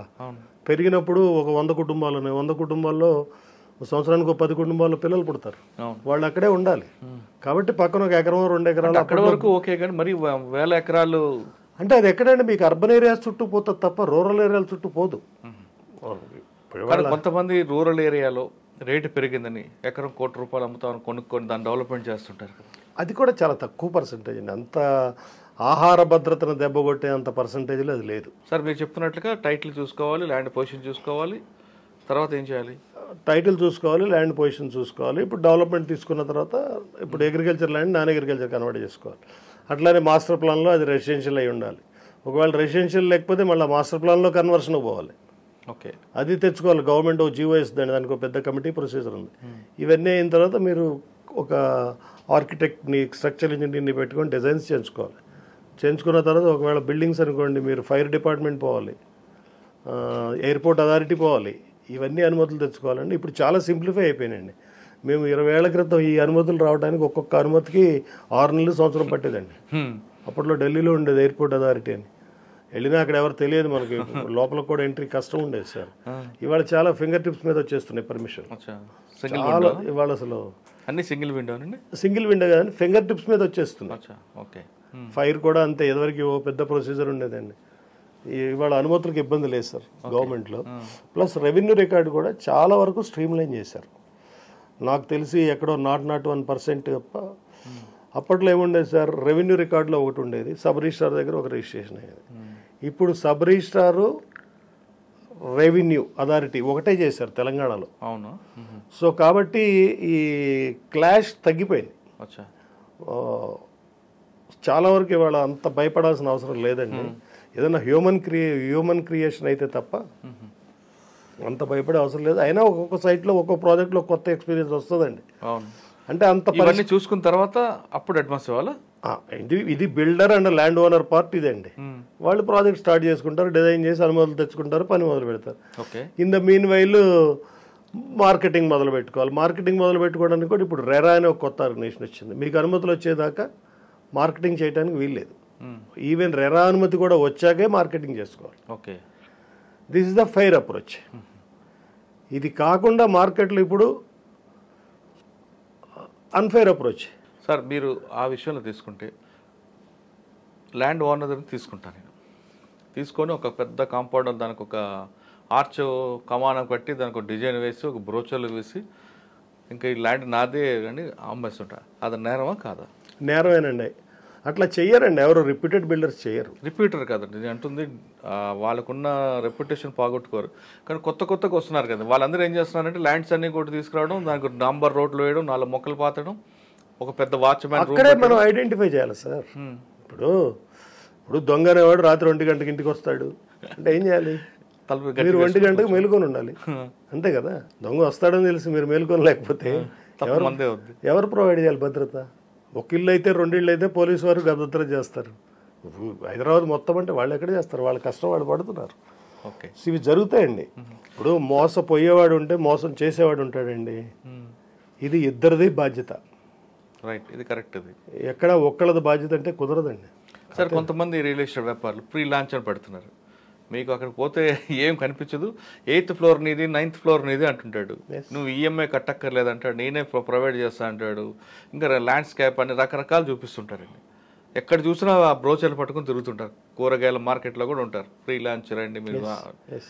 నా ఇల్లు ఒకటి చూపించే బాబు అంటే ఎక్కడో గాలిలో చూపిస్తాడు, తర్వాత ముందు డబ్బు తీసుకోమంటాడు. అది కరెక్ట్ జెన్యూన్ అంటారా? జెన్యూన్ కాదు సార్, అక్కడ తప్పండి అది. అంటే సిస్టమ్ పర్మిట్ చేయదు, అట్లా చేయడానికి మీరు సిస్టమ్ పర్మిట్ చేయదండి. ఇప్పుడు మీరు ఒక రైతు సార్, పంట వేశారు, పంట వచ్చిన తర్వాత ధాన్యం కొట్టి బస్తాల్లో ఎత్తుకొని అమ్మటం అనేది ఒక పద్ధతి. మీకు మధ్యలో అవసరం వచ్చింది, కనీసం పొట్ట వచ్చాక వరి పొట్ట అంటాం, డబ్బు అవసరం వచ్చింది, ఎవరికో పిలుస్తారు, ఇవ్వండి నాకు పంట వస్తుందండి 2 నెలల్లో, నేను 50 బస్తాలు అవుద్ది అనుకుంటున్నాను నా 2 ఎకరాల్లో, మీరు ఒక 20 బస్తాలు డబ్బులు ఇమ్మంటారు. తప్పేం కాదు, అది తప్పేం కాదు. అది ఇద్దరికి నచ్చి చేసుకున్న వ్యవహారం. అట్లా అమ్మి డబ్బు తీసుకున్న తర్వాత మీ 20 బస్తాలు 50 బస్తాలు వేరేవాడికి అమ్ముకుంటే అది మోసం. మోసం ఇందులో కూడా అంతే జరుగుద్దండి. ఇప్పుడు ప్రాజెక్ట్ స్టార్ట్ అయ్యాకంటే ప్రొడక్షన్ అన్ని అనుమతులు వచ్చి మీరు అమ్ముకోవడానికి కావలసిన పరిస్థితి వచ్చినప్పుడు అమ్ముకోవడం అనేది ఒక పార్ట్. కానీ మొదటి రోజు నుంచి మన దగ్గర ₹1 నుండి ₹90 ఎవరి మీద ఆధారపడి ఉండాలన్నప్పుడు అది ఇంకో పార్ట్. ఆ అవసరాలు ఉన్నప్పుడే ఇవన్నీ జరుగుతాయండి. ఫ్రీ లాంచ్ అందా? అంతే కదా, ఫ్రీ లాంచ్ అంటే అంతే కదా సార్. ఇప్పుడు నేను ₹1,00,000 గజం అమ్మాలి, ఏదో మురళీధర్ గారు మీకు 30,000కి ఇవ్వగలుగుతానండి అంటే మీరు అట్రాక్ట్ అవుతారు, 1,30,000కి వస్తుంది కదా అని. అక్కడే ఇవన్నీ జరుగుతూ ఉంటాయి. కొనుక్కున్నవాడిది కూడా తప్పు అవుతుంది. కొనుక్కున్న వాడిదే తప్పు, మరి అమ్మేవాడిదే ఉందండి. వాడు ఎన్ని చెప్తాడు? చెప్పడం కాదు, ₹1,00,000 అక్కడ ఉందని మీకు తెలిసి మీరు 30,000 కొనడానికి తప్పు మీది కాదా? అవును, తక్కువ వస్తుంది అంటే ఏదో ఉంది ఇష్యూ అని మనం తెలుసుకోవాలి కదా. అసలు మీరు అట్రాక్ట్ కాకూడదండి, తక్కువ తీసుకోవాలనే కోరిక మీకు ఎందుకు? ప్రభుత్వం ₹2,000 నోటు, ₹1,000 నోట్లు, ₹500 నోట్లు ఉన్నాయండి. ₹500 నోటు మీద 500 కరెన్సీ క్లియర్ కనపడుతుంది. మీరు ₹100 ఇస్తారంటే ఎట్లా తీసుకుంటారు? అది దొంగ నోటా కాదో తెలుసుకోవాలి. సో తప్పెప్పుడు ప్రమోటరు, బిల్డరు, చీటర్దే కాదండి, మోసం చేసేవాడిది ఎంతో మోసపోయేవాడిది కూడా అంతే అండి. ఫైనల్గా నేను పేదవాడిని, నేను మోసపోయాను, నాకు అబద్ధాలు చెప్పాడు, ఇవన్నీ సరే బహానాలండి, దానివల్ల అయ్యేది కూడా ఏం లేదు. మోసపోవడానికి నువ్వు చంటి పిల్లాడు కాదు కదా, హైలీ ఎడ్యుకేటెడ్, హైలీ సొసైటీలో అన్నీ ఉన్నాయి, అందరికి అన్నీ ఉన్నాయండి. కాకపోతే ఇదంతా పోలీసుని శ్రమ పెట్టడం, ప్రభుత్వ సంస్థలను శ్రమ పెట్టడమే. ఓకే సార్, కొంతమంది ఎక్కడో అమెరికాలో ఉండి అక్కడ నుంచి ఒక ల్యాండ్ చూసుకొని నాకు కూడా ఒక ఫ్లాట్ కావాలి అనుకుంటూ అక్కడ అంతా ఆన్లైన్లోనే చేస్తారు, డబ్బులు కట్టేస్తారు. వాడు అడగగానే, బిల్డర్ అడగగానే డాలర్స్ పంపిస్తూనే ఉంటారు. 1 ఫైన్ డే వస్తారు, నా సైట్ ఏదైనా ఫ్లాట్ అంటే అక్కడ ఉండదు, వెంటనే పోలీస్కి అప్రోచ్ అవుతారు. ఆమె ఎన్ఆర్ఐ, నేను సో అండ్ సో చూడండి, మీరు అన్నాడు ఇందాక అన్నట్లుగా వాళ్ళకి బడ్డెను, లేదంటే వాళ్ళకు ప్రెజర్ తీసుకొస్తారు. అసలు ఎన్ఆర్ఐ వాళ్ళు ఇల్లు కొనుక్కోవాలనుకున్న, స్థలం కొన్నట్టు ఏం చేయాలి? అసలు వాళ్ళ ఎన్ఆర్ఐలు ఎవరో ఆ పద్ధతిలో కొంటలేరండి. మనకంటే వాళ్ళ స్క్రూటినైజేషన్ ఎక్కువగా ఉంది, because they are highly knowledged in. కానీ అందరూ కాదు, కొంతమంది తీసుకోండి. ఎక్కడో అండి వాళ్ళు కూడా ఎట్లా మోసపోతారంటే అండి, ఈ ప్రమోటర్స్ వల్ల మోసపోరు సార్. వాళ్ళు వాళ్ళ బంధువునో లేకపోతే వాళ్ళకి తెలిసిన వాళ్ళనో కొనిపెట్టమని వీళ్ళ ద్వారా నడుపుతారు కథ. అవును, మోసం అనేది అక్కడ ప్రారంభం అవుతుందండి. అవునా? వాళ్ళు ఎవరి ద్వారా తెలిసిన వాళ్ళు అనుకున్నారో వాళ్ళ దగ్గరే మోసం స్టార్ట్ అవుతుంది. ఎలా? ఇదే బాగాలేంది, బాగుందని చెప్పడం, లేకపోతే నేను కొన్నానని చెప్పడం, ఈ పక్కనాడు 10,000 కొంటే 1,00,000 అయిందని చెప్పడం, ఇవన్నీ ఎట్లా తెలుస్తుంది? ఇవన్నీ ఆన్లైన్లో ఉండవు కదండి. ఆన్లైన్లో ఉండేది పేరు, ఓనర్ పేరు ఎవరు, ఊరు పేరు ఏది, భూమి ఎక్కడ ఉంది, లేకపోతే వీళ్ళ చరిత్ర ఏంటి, అమ్మేవాడి చరిత్ర ఏంటి, ఇవే కదా ఉండేది. ఆఫ్ రికార్డ్ ఉండే విషయాలకి నమ్మొద్దు. సో ఎన్ఆర్ఐస్ స్క్రూటినీ వాళ్ళు చాలా హెవీగా ఉందండి. అసలు ఎన్ఆర్ఐస్ మోసపోయే పరిస్థితే లేదు. ఎక్కడైనా మోసపోయారంటే వాళ్ళకి సంబంధించిన వ్యక్తుల ద్వారానే మోసపోతారు. ఇది ప్రమోటర్ తప్పు కాదండి. అంటే ఎన్ఆర్ఐలు మోసపోకూడదు, కానీ ఎన్ఆర్ఐ ఎవరైనా మోసపోయేటే బంధువులు, వాళ్ళకి తెలిసిన వ్యక్తులు. ఇప్పుడు నేను మీ ఊర్లో ఉన్నానండి, హైదరాబాద్లో మురళీధర్ గారు ఉన్నారు. మురళీధర్ గారు నా దగ్గర 10 లక్షలు ఉన్నాయండి, ఆడ స్థలం కొనుక్కుంటాను. మీరు కూడా నా మీద ప్రేమ ఉండి రామకోట అడిగాడు, నా మిత్రుడు మంచివాడు, మంచిది కొని పెడదాం, ₹1 తక్కువలో కొని పెడదాం అంటే సంతోషం, ఎవ్రీథింగ్ బాగానే అవుతుంది. రామకోట అనేవాడు నా దగ్గరికి వచ్చాడు కదా, వీడికి 5 లక్షలు 10 లక్షలకు కొనిపించాలని మొదట మీ దగ్గరే విత్తనం పడింది అనుకోండి, మోసానికి జరుగుద్దా లేదా? 100% జరుగుతుంది. అదే జరుగుతుంది వాళ్ళ. ఇవి పెద్ద పెద్ద విషయాలు కావు సార్, చిన్న చిన్నయే. కానీ మన నడక, మీరు నడిచేటప్పుడు ఫోన్ చూసుకుంటూ నడిస్తే రాయి తగులుద్ది, దెబ్బ తగులుద్ది, ప్రమాదం జరుగుద్ది. నడిచేటప్పుడు దారి చూసుకుంటూ నడిస్తే మీకు ఏ దెబ్బ తగలదు. అదే సూత్రం అన్నిట్లోనూ అప్లికబుల్. ఓకే సార్, మంచి చెప్తున్నారు మీరు ఎగ్జాంపుల్స్. ఒకసారి మనం ఈ ప్రొఫెషన్ పక్కన పెట్టి మీరు రాజకీయంగా ఎందుకు వచ్చారు? వచ్చి నూజివీడులో ఎలా గెలిచారు, ఏం చేశారు మీరు డెవలప్మెంట్? సార్ నేను 2004 నుంచి నా సొంత బిజినెస్ స్టార్ట్ చేశానండి. గవర్నమెంట్ చెప్పారు కదా, 23 ఏళ్ళు 24 ఏళ్ళ సర్వీస్ చేసుకొని, ఆ తర్వాత అనుకోకుండా మా నేటివ్ విలేజ్ వచ్చి రిజర్వ్ నియోజకవర్గం ఉండేదండి. నూజివీడు. కోనేరు రంగారావు డిప్యూటీ చీఫ్ మినిస్టర్ కూడా మా కాన్స్టిట్యున్సీ నుంచే ఎమ్మెల్యే గారు. సో మాకు కూడా అంటే నేను స్కూల్ డేస్ నుంచి కాలేజ్ డేస్ నుంచి ఎంప్లాయీ జాబ్ చేసినప్పటి నుంచి ఈ లీడర్షిప్లో ఉన్నానండి. ఎందుకు చిన్నగా మరీ భారీగా కాదు. సో అదే బిజినెస్ స్టార్ట్ చేసిన తర్వాత అనుకోకుండా 2008లో డీలిమిటేషన్లో మా నేటివ్ విలేజ్ వచ్చి ఓపెన్ అయిందండి. నూజివీడ్లో అది కలిసింది. అంటే anybody can contest. Number 1 point. Number 2 point, రాజకీయంలో అసలు ఎంట్రీ దొరకదండి. మీకు ఏ రంగంలోనే ఎంట్రీ దొరుకుద్ది, కానీ రాజకీయంలో వార్డు స్థాయి నుంచి పార్లమెంట్ స్థాయి దాకా ఎంట్రీ చాలా కష్టం. అప్పుడు చిరంజీవి గారు కొత్త పార్టీ పెడతారనే వార్త బయటకు వచ్చింది. ప్రజారాజ్యం అంటే అప్పుడు పెట్టలేదండి, పెడతారనే వార్త వచ్చింది. వార్త వచ్చేసరికి అప్పటికే చాలామంది అంటే ఎంతూసియాస్టిక్ పర్సన్స్ నాలాగా కొన్ని వందల వేల మంది ఉన్నారండి. అప్పట్లో రాజకీయంలో రావాలి, పబ్లిక్ సర్వీస్లో రావాలి. అందులో చిరంజీవి గారు లాంటి వ్యక్తి ద్వారా అయితే ఇంకా ఫైర్ పాలిటిక్స్ ఉంటుంది. ఇవన్నీ రకరకాల థింకింగ్తో అందరం పోటీపడి ఆ పార్టీ ద్వారా దానికంటే ముందు ఇది ఒక రేర్ ఆపర్చునిటీ కదా. డీలిమిటేషన్లో ఓపెన్ అవ్వటం ఒకటి, ఒక కొత్త పార్టీ రావటం ఒకటి. ఈ రెండు సర్వసాధారణంగా జరగవండి. మీరు ఒక వార్డులో వెళ్ళి రాజకీయం చేస్తారంటే అక్కడ ఉన్న ఏ పార్టీ నాయకుడు మిమ్మల్ని రానియడు. కొత్త పార్టీ, వ్యక్తులు లేరు, మనం వెళ్ళొచ్చు, మనం కూడా మన ప్లేస్ ట్రై చేసుకోవచ్చు అని ఇట్లా మిత్రులు మాట్లాడుకుంటా మనం ఎందుకు ట్రై చేయకూడదని ఒక చర్చ వచ్చింది. సో చేద్దాం, తప్పేముంది ఇందులో అని అట్లా వెళ్ళాం సార్. వెళ్ళాక ప్రజారాజ్యంలో మేము చాలా సర్వీస్ చేసాం మా కాన్స్టిట్యున్సీలో. ఆ తర్వాత ఈ పాలిటిక్స్లో ఈక్వేషన్స్ దానివల్ల చిరంజీవి గారు నా సీట్ ఇవ్వలేకపోయారు. ఏమన్నారు అంటే అనౌన్స్ చేసినప్పుడే తెలిసింది ఇవ్వలేకపోయామని. దానికి ఏమైనా చెప్పారా ఆయన రీజన్? ఏం చెప్పలేదు. అప్పట్లో బాగా అంటే అసలు ఆయన కలవడమే చాలా కష్టం. మేము ముందు కలిసి మాకు ఇవ్వండి సార్ అని చెప్పడమే కానీ అది ఇవ్వలేదంటే. ఆ ప్లేస్ ఎవరికి ఇచ్చారండి అప్పుడు? అప్పుడు మొత్తం శెట్టి విజయ నిర్మల గారు అని ఉండేవారు, వారికి ఇచ్చారండి. ఓకే, సరే పర్వాలేదు, మనకి అంత లైన్ కలిసి మనకి రాసి పెట్టలేదు లేని వీ కెప్ట్ క్వైట్. అంతలోకి ఒక మిత్రులు చంద్రబాబు గారిని అడుగుదాము, తెలుగుదేశంలో నువ్వు ఓకే అంటే అన్నారు. తప్పకుండా ఓకే, ఇంత దూరం వచ్చాము, ఇప్పుడు మనం ఏదో ఫైట్ మీద తోసేసి తప్పుకున్నాము, సో అవకాశం ఇస్తే పోటీ చేద్దామంటే మా మిత్రులు వెళ్ళి మాట్లాడారు. మాట్లాడితే నాకు చంద్రబాబు నాయుడు గారు అపాయింట్మెంట్ ఇప్పించారండి. నన్ను పిలిచారు, నేను కలిసాక ఆయన నాకు ఒక 2-3 నిమిషాలు టైం ఇచ్చారు. నేను చెప్పాను నేను సిన్సియర్గా గెలిచి వస్తానండి, నాకు అవకాశం అండి. సో ఆయన కూడా తర్వాత వెరిఫై చేసుకున్నారు. ఒక తెల్లవారో రెండో రోజున నాకు సీట్ ఇచ్చారు. ఇచ్చినప్పటికీ ఒక వ్యక్తి బాగా కష్టపడుతున్నారు కదా. ఒకళ్ళు 2-3 చాలామంది ఉన్నారండి. అప్పట్లో బోస్ గారిని చాలా సర్వీస్ చేశారు. లేకపోతే తర్వాత కోమటి జయరామ్ గారి ఫ్యామిలీ వాళ్ళ బ్రదర్ ఉన్నారు అక్కడ.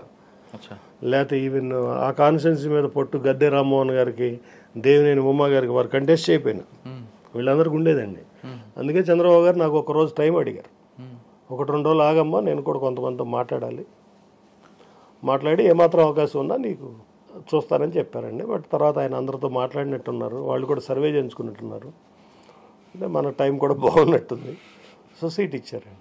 ఇచ్చినప్పుడు చెప్పారు, నీ మీద చాలా నమ్మకంతో నువ్వెవరో తెలియపోయినా సీట్ ఇస్తున్నాను, నేను ఏం చేస్తామంటే లేదు సార్ గెలిచి వచ్చేస్తే మనకు కనపడతా అని చెప్పాను. అట్లనే హార్డ్ వర్క్ చేసాము, గెలిచాము సార్. ఓకే సార్, ఒక గవర్నమెంట్ ఎంప్లాయీ బిజినెస్ మ్యాన్గా మారడం, తర్వాత పొలిటీషియన్గా వెళ్ళడం, ఒక్కొక్క సెక్టార్లో మీరు తీసుకుంటే ఒక్కొక్క డిఫరెంట్ కల్చర్ కనిపిస్తుంటుంది.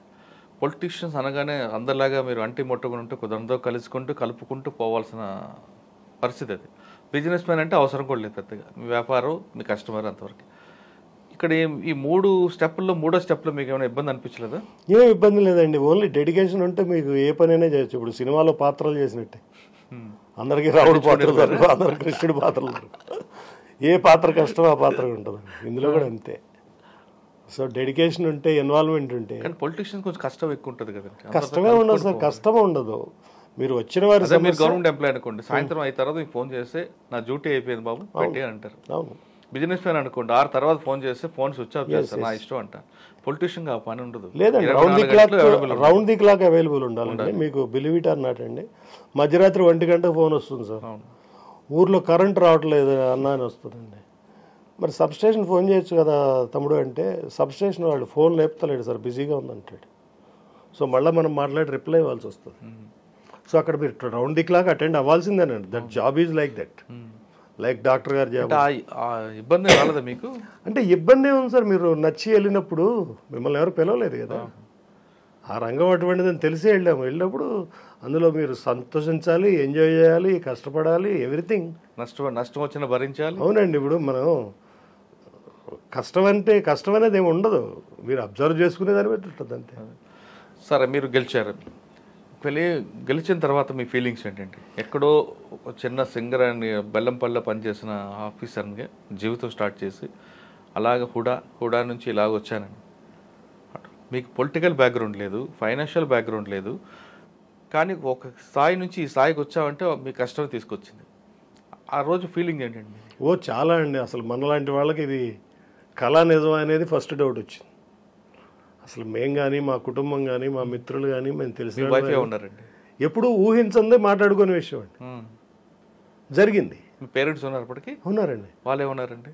ఫస్ట్ మా ఫాదరు, నేను పాలిటిక్స్లో జర్నీ స్టార్ట్ చేశాకండి మా ఊరు వెళ్ళాను. మా నాన్న ఇంట్లో బెడ్రూమ్లో తీసుకెళ్ళి తలుపేశాడు. అంటే అప్పటికి మా ఫాదర్ అండి నా భయం, అంటే కొడతారేమో అని. అంటే అప్పట్లో వాళ్ళు మాటల కంటే చేపలతో ఎక్కువ చెప్పేవాళ్ళు ఉంటాయిలేండి. తలుపేసి బెల్ట్ తీసారా? తెలియదండి. అరే ఇందిరాగాంధీ గారు అని ఎవరు అనట్లా, అవును, లేకపోతే జవహర్లాల్ నెహ్రూ గారు అంటలా, ఏకవచనంతోనే పిలుస్తున్నారు, దూషిస్తున్నారు. సో ఆ పరిస్థితులు మనం తెచ్చుకోవాలా వద్దా నువ్వు ఆలోచించుకో, ఓకే, నీ ఇష్టం, ఇంతే. అంటే రాజకీయాల్లో ఉంటే గౌరవం ఉంటుందని వెళ్ళేటప్పుడు రాజకీయాల్లోకి వెళ్తామండి. ఆ తర్వాత మిమ్మల్ని గౌరవించేవారే ఉండరు. ఎక్కడన్నా ఒకళ్ళారో గౌరవిస్తే అది అదృష్టం.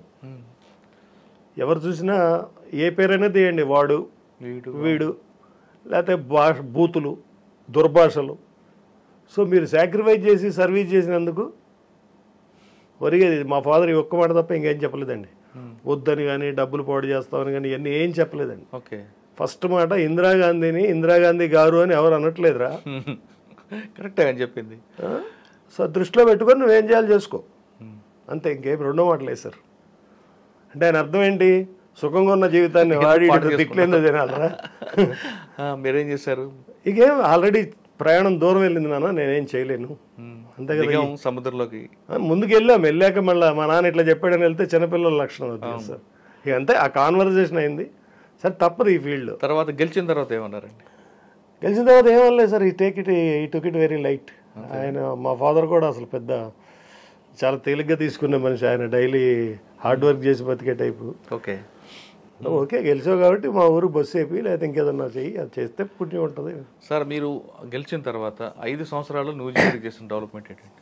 సో 5 సంవత్సరాలు ఒకటండి, నేను అప్పుడు ప్రతిపక్షంలో గెలిచాను సార్. అప్పట్లో రాజశేఖర రెడ్డి గారు ముఖ్యమంత్రి ఉన్నారు స్టార్టింగ్, తర్వాత వారు కాలం చేశారు ఉన్నారు. ఎప్పుడైనా ప్రతిపక్షంలో ఒక ఎమ్మెల్యే ఉంటే సార్ ఏమి చేయటం అనేది అసాధ్యం. అవునా? సిస్టమ్ ఏమైందంటే సార్, మన మీద ఓడిపోయినాడు రూలింగ్ పార్టీ వాడు అనుకోండి సార్, అక్కడి నుంచి ఆపరేట్ అవుద్ది వ్యవస్థ అంతా. మనం పేరుకి గెలిచిన ఎమ్మెల్యేలే, ఓడిపోయిన ఎమ్మెల్యే రూలింగ్ చేస్తారు. వాళ్ళ పార్టీ అంటే వాళ్ళే రూల్ చేస్తారండి, ఏది యాజ్ ఫార్ యాజ్ నిధులు అభివృద్ధికి సంబంధించి. అంత మాత్రాన మనం నిరాశ చెంది కూర్చోవాల్సిన అవసరం లేదు. ప్రభుత్వంలో చాలా ఎవెన్యూస్ ఉన్నాయి చేయించుకోవాలంటే. మనం సబ్జెక్ట్ మీద అవగాహన కావాలండి, పోరాడే శక్తి ఉండాలండి, ఏ పనికి ఎవరి దగ్గరికి వెళితే అవుతుంది. మా దగ్గర ఒక చోట ఒక చిన్న కాలువ మీద ఒక కల్వర్ట్ కట్టాలండి. ఆ కల్వర్ట్కి ఆ రోజుల్లో 5 లక్షల రూపాయలు ఎస్టిమేట్ ఇచ్చారు అధికారులు అడిగితే.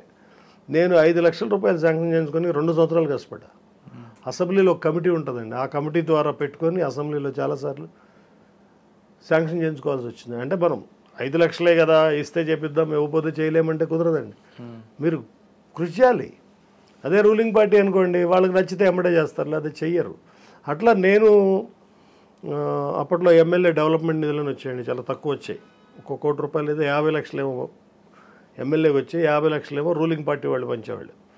సో మా 50 లక్షలు అప్పట్లో ఈ నీటి అవసరాలు, బోర్లు, మోటార్లు ఇవి చాలా ఉండేయండి. దాన్ని ఎంత ఎక్కువ మందికి ఇవ్వగలిగితే అంత ఎక్కువ మందికి ఇచ్చేవాడి. సో లేకపోతే అట్లానే నేను కొంచెం గవర్నమెంట్ సర్వీస్ చేసిన బ్యాక్గ్రౌండ్ ఉంది కాబట్టి అఫీషియల్స్ కూడా నన్ను కొంచెం గౌరవించేవాళ్ళు అండి. నేను ఏదైనా అడిగితే కూడా అప్పట్లో రిజ్వీ గారు అని కలెక్టర్ ఉండేవాళ్ళు, లేకపోతే పీయూష్ కుమార్ ఉండేవారు. అందరూ కూడా మమ్మల్ని గౌరవించి మేము వెళ్ళి ఏది అడిగినా, ఒక్క నిధులు శాంక్షన్ చేయండి నాకు 10 కోట్లు 100 కోట్లు అంటే చేయలేరు, కానీ అది తప్ప వేరేదైనా చేసేవాళ్ళండి. అనుమతులు కానీ లేకపోతే ఇంకా ఎటువంటి సపోర్ట్లు, ఇప్పుడు ఇవాళ చెరువులు తవ్వకాలు ఇవన్నీ అప్పట్లో నేను అనుమతులు తెచ్చి చేయించేవాడిని అండి. సో అట్లానే తర్వాత నేను కొంచెం కిరణ్ కుమార్ రెడ్డి గారు నన్ను బాగా నచ్చేవారు. మా దగ్గర ఎన్ఎస్పి కెనాల్ ఉండేదండి, శిథిలావస్థలో ఉండేది. అది ఆ రోజుల్లోనే 40-50 ఏళ్ళ క్రితం తవ్వినప్పుడే కూలిపోయేదండి. కూలిపోయి నీళ్ళు వచ్చేయగావు. సో ఎవ్రీ ఇయర్ 1 లక్ష 2 లక్షలు కొంత స్థానిక శాసనసభ్యులు లోకల్ రైతులు కాంట్రిబ్యూట్ చేసి బాగు చేసుకున్న చిన్న కాలంలో నీళ్ళు వచ్చాయి. దాని సొల్యూషన్ ఏంటంటే ఆ రోజుల్లోనే మోసం జరిగింది. అంటే మట్టి ఒకటైతే బిల్లులో ఒకటి రాసుకున్నారు. అంటే రూపాయి మట్టి ఖర్చు బిల్లుకి 30 రూపాయల బిల్లు రాసుకున్నారు. సో దాని నిర్ణయం ఎవరు తీసుకోవాలి? మరి ఆ రోజుల్లో గట్టి భూమి అని డబ్బులు తీసుకున్నారు కదా, ఇప్పుడు మళ్ళీ ప్రభుత్వం ఎందుకు చేయాలి? దానికే చాలా సంవత్సరాలు నలిగిందండి. ఇక ఆ తర్వాత మోడర్నైజేషన్ ఆఫ్ కెనాల్స్ అని ఒక స్కీమ్ వచ్చిందండి రాజశేఖర రెడ్డి గారు ఉండగా. దానికి కూడా మాకు 10 కోట్లు కూడా రావండి మా ఏరియాకి, ఆయకట్టును బట్టి లెక్కేసి ఇస్తారు. సో అప్పుడు ఈ సమస్య అంతా చెప్పి కిరణ్ కుమార్ రెడ్డి గారిని అంతకుముందు రోసే గారి దగ్గర నుంచి పర్సూ చేస్తూ వస్తే 100 కోట్ల రూపాయలు ఇచ్చారు ఆయన. నేను తీసుకెళ్ళి శంకుస్థాపన చేయించానండి. ఆ వర్క్స్ అన్ని నడిచినాయి సార్. ఇంకా అట్లా చాలా చేసాం సార్. చాలా. ఇప్పుడు మీ సామాజిక వర్గం కదా రోసే గారు, ఆయన మీకు ఆ విధంగా దగ్గర తీసుకొచ్చి ఏమైనా హెల్ప్ చేయలేదా? తప్పకుండా ఆయన సహాయం చేశారండి. అప్పట్లో మాకు ఈ అగ్రికల్చర్ ట్రాన్స్ఫార్మర్ల సమస్య చాలా పెద్దగా ఉండేది సార్. ఒక రైతుకు ట్రాన్స్ఫార్మర్ కావాలంటే 2009-10లోనే చాలా ఎక్కువ ఖర్చు పెట్టాల్సి వచ్చేది. గవర్నమెంట్లో ఒక సిస్టమ్, ప్రాపర్ సిస్టమ్ లేదు. ఇప్పుడు జనరల్గా అప్లికేషన్ మీరు 1వ తారీఖు ఇచ్చారు, నేను 2వ తారీఖు ఇచ్చారు, వారు 5వ తారీఖు ఇచ్చారు, ఒక ఆర్డర్ ఉండాలి కదా. ఆర్డర్ ఉండేది కాదు సార్. మీరు డబ్బు ఉన్నవారైతే ఇవాళ అప్లికేషన్ పెట్టి సాయంత్రానికి కనెక్షన్ తీసుకునేవాళ్ళు. ఒక చిన్నకారు రైతు ఎక్కువ డబ్బులు పెట్టలేడు కదా. సో అట్లా చాలామంది నలిగిపోయారండి. సో నేను ఆ సబ్జెక్ట్లో ఇన్వాల్వ్ అయ్యి దాన్ని అంతా స్ట్రీమ్ లైన్ చేపించి, అంటే రోసే గారు హెల్ప్ చేశారు మీకు? నాకు 1400 ట్రాన్స్ఫార్మర్లు మంజూరు చేశారు రోసే గారు. మా నియోజకవర్గంలో ట్రాన్స్ఫార్మర్ సమస్య అంతా పోయిందండి. సూపర్. దాని ద్వారా రైతులకి చాలా పెద్ద మొత్తం సేవ్ అయిందండి. అంటే అవినీతి పరులకు ఇవ్వకుండా. That is the big achievement sir ఆ రోజుల్లో మేము చేసింది. సార్ నూజివీడు అనగానే మామిడి పండు గుర్తుకొస్తుంది, బంగినపల్లి కానీ రకరకాల. ఆ మామిడి తోట పంట కోసం లేదంటే దాన్ని ఇంటర్నేషనల్ మార్కెట్లో దాన్ని డెవలప్మెంట్ చేయడం కోసం మీ టైంలో ఏమైనా చేశారు? అంటే యాక్చువల్గా అండి అసలు మ్యాంగో క్రాప్ గురించి నూజివీడు అనేది ఈ ఎస్టేట్ల పరిపాలనలో ప్రారంభమైందండి. బిఫోర్ ది స్వాతంత్రానికి ముందు. ఓకే. దాదాపు ఆంధ్రాలో చాలా ప్రాంతం నూజివీడు నుంచే పరిపాలించబడింది. ఆ రోజుల్లో మరి పరిపాలించే వాళ్ళు కూడా ప్రజలకు అవసరాలు ఏంటి, కష్టాలు ఏంటి, భవిష్యత్తు ఏంటి ఇవన్నీ ఆలోచించేవారు. మా దగ్గర చెప్పేది ఏంటంటే అప్పట్లో రాజావారు అంటాం, మమ్మల్ని పరిపాలించేవాళ్ళు రాజుగారు కాబట్టి రాజావారు అంటాం. రాజావారు దేశం అంతా తిరిగి అంటే తెలుసుకొని వర్షాకాలంలో నీళ్లు తాగి ఎండాకాలంలో ఫలాలనిచ్చే చెట్టు ఏంటి అని తెలుసుకొని ఈ మామిడిని ఇక్కడ తీసుకొచ్చారు కొన్ని వందల సంవత్సరాల క్రితం. సో అంటే దాని అర్థం ఏంటంటే మనం వర్షాకాలంలో నీళ్లు తాగి అదే మ్యాంగో మామిడికాయలు ఇస్తుంది. సో దాన్ని మనం ఇంకేం చేయాల్సిన అవసరం లేదు. అప్పట్లో ఇది మెట్ట ప్రాంతం, నీరు లేదు, వర్షాధారిత ప్రాంతం, వర్షం కూడా తక్కువ రెయిన్ఫాల్ ప్రాంతం. ఇవన్నీ సూట్ అయ్యేదానికోసం మ్యాంగోని తెచ్చి ఈ ప్రాంతంలో పెట్టారు. సబ్సిక్వెంట్గా ఈ నాలెడ్జ్ పెరిగి ఆ మామిడి చెట్లకి నీళ్లు పెట్టేయటం, విపరీతంగా మందులు కొట్టేయటం, అంటే కొంత వాతావరణ మార్పుల వల్ల కూడా మందులు కొట్టాల్సి వస్తుంది. విపరీతంగా కొట్టడం అనేది కరెక్ట్ కాదు. మ్యాంగోకి ఎప్పుడు మీకు నీళ్లు పెడితే మ్యాంగో నిల్వ ఉండదండి, చెడిపోతుంది. మ్యాంగోకి నీరే పెట్టకూడదు అసలు. అవునా? నీరు పెడితే మీకు వెయిట్ పెరుగుతుంది. ఇవాళ ఏదో కాయలు లెక్కప్పుడు వెయిట్ ఉండేది కాదు, ఈ గొడవ ఉండేది కాదు. ఇవాళ కిలోలు లెక్క వచ్చాక వెయిట్ పెంచే పరిస్థితికి వచ్చింది. నీరు పెడితే వెయిట్ పెరుగుద్దండి, వెయిట్ పెరిగితే డబ్బు ఎక్కువ వస్తుంది. దాంతో అది మీకు 2 రోజుల నుంచి నిల్వ ఉండదు, కుళ్ళిపోతుంది. సో నీరు పెట్టకూడదు. సో చాలా క్వాలిటేటివ్, ఇంటర్నేషనల్ కాదు, ఇంటర్నేషనల్ కంటే ఇంటర్నేషనల్ ఎక్కడ ఉన్నా ఆ క్వాలిటీకి కూడా కాంపిటీట్ చేసే చెట్లు భూమి ఇది. దీన్ని ఈ మధ్యన అంటే చాలామంది ఏం చేశారంటే అండి, అప్పట్లో వాళ్ళే చూసుకునేవాళ్ళు రైతులు. ఇప్పుడు వాళ్ళ పిల్లల ఎడ్యుకేషన్ వల్ల బయటికి వెళ్ళిపోవటాలు, వాళ్ళు మైగ్రేట్ అవటాలు, రకరకాల బిజినెస్లో ఎవరో నేను చేసుకుంటాను సార్ అంటే ఎకరానికి 1000, 5000, 2000 ఇచ్చి వాళ్ళకి ఇచ్చేయటం. లేకపోతే పంట స్టేజ్లో పూత పూసాక తోట కొనుక్కోవడం, దళారులు. ఈ కొనుక్కున్న వాళ్ళు ఏం చేస్తారండి, హీట్ జనరేట్ చేస్తాడు చెట్టుకి. మ్యాంగోకి పూత స్టేజ్ నుంచి హీట్ జనరేట్ చేస్తాడు. హీట్ జనరేట్ చేస్తే పూత పెరుగుద్ది, కాయ పెరుగుద్ది. ఎలా హీట్ జనరేట్ చేస్తాడు? దానికి మందులు కొడతాడు. విపరీతంగా నీళ్ళే పోయకూడదు. అసలు నీళ్లు మీరు పెట్టాల్సిన అవసరం లేదు సార్. మామిడి చెట్టు వైపు మీరు చూడాల్సిన అవసరం లేదు. మామిడి తోటకు కూడా మీరు చూడాల్సిన అవసరం లేదు. మామిడి తోటకి పెంచాలి. మీరేం చేయవలసిన లేదు సార్. మామిడి చెట్టు వేయండి, 2 ఏళ్ళు 3 ఏళ్ళు దాన్ని చూడండి, తర్వాత మీరేం చేయాల్సిన అవసరం లేదు. దానికి ఏదో పెను ప్రమాదం వస్తే తప్ప. అంటే నీళ్ళు పోస్తుంటే దానికి కాయ వెయిట్ పెరుగుతుంది అంతే కదా. దాంట్లో ప్రిజర్వేటివ్ కెపాసిటీ తగ్గుద్దండి. ఇప్పుడు టేస్ట్ కూడా మారుతుంటుందా? టేస్ట్ కూడా మారుతుంది, మారిపోద్దండి. ఇవాళ అసలు ఒరిజినల్ టేస్ట్ ఎక్కడ ఉంది సార్? లేదు. ఇప్పుడు మీకు ఎక్కడ చూసినా న్యూజివీడ్ మ్యాంగో బోర్డు తప్ప న్యూజివీడ్ టేస్ట్ లేదు. న్యూజివీడ్ మ్యాంగో చాలా తీయగా ఉంటుంది. అసలు ఒకప్పుడు చాలా గొప్పగా ఉండేదండి. అసలు ఇవాళ ఆ కాయ దొరకదండి. ఇంకా మేమే మా తోటల్లో మందులు కొట్టకుండా ఏం చేయకుండా అవే మేము ఇక్కడ తెచ్చుకొని మేము వాడుకోవడం, మా మిత్రులకి ఇవ్వడం చేస్తూ ఉంటామండి. నేను బయట అమ్మనండి, నా తోటలో క్రాప్ ఎక్కడ అమ్మను.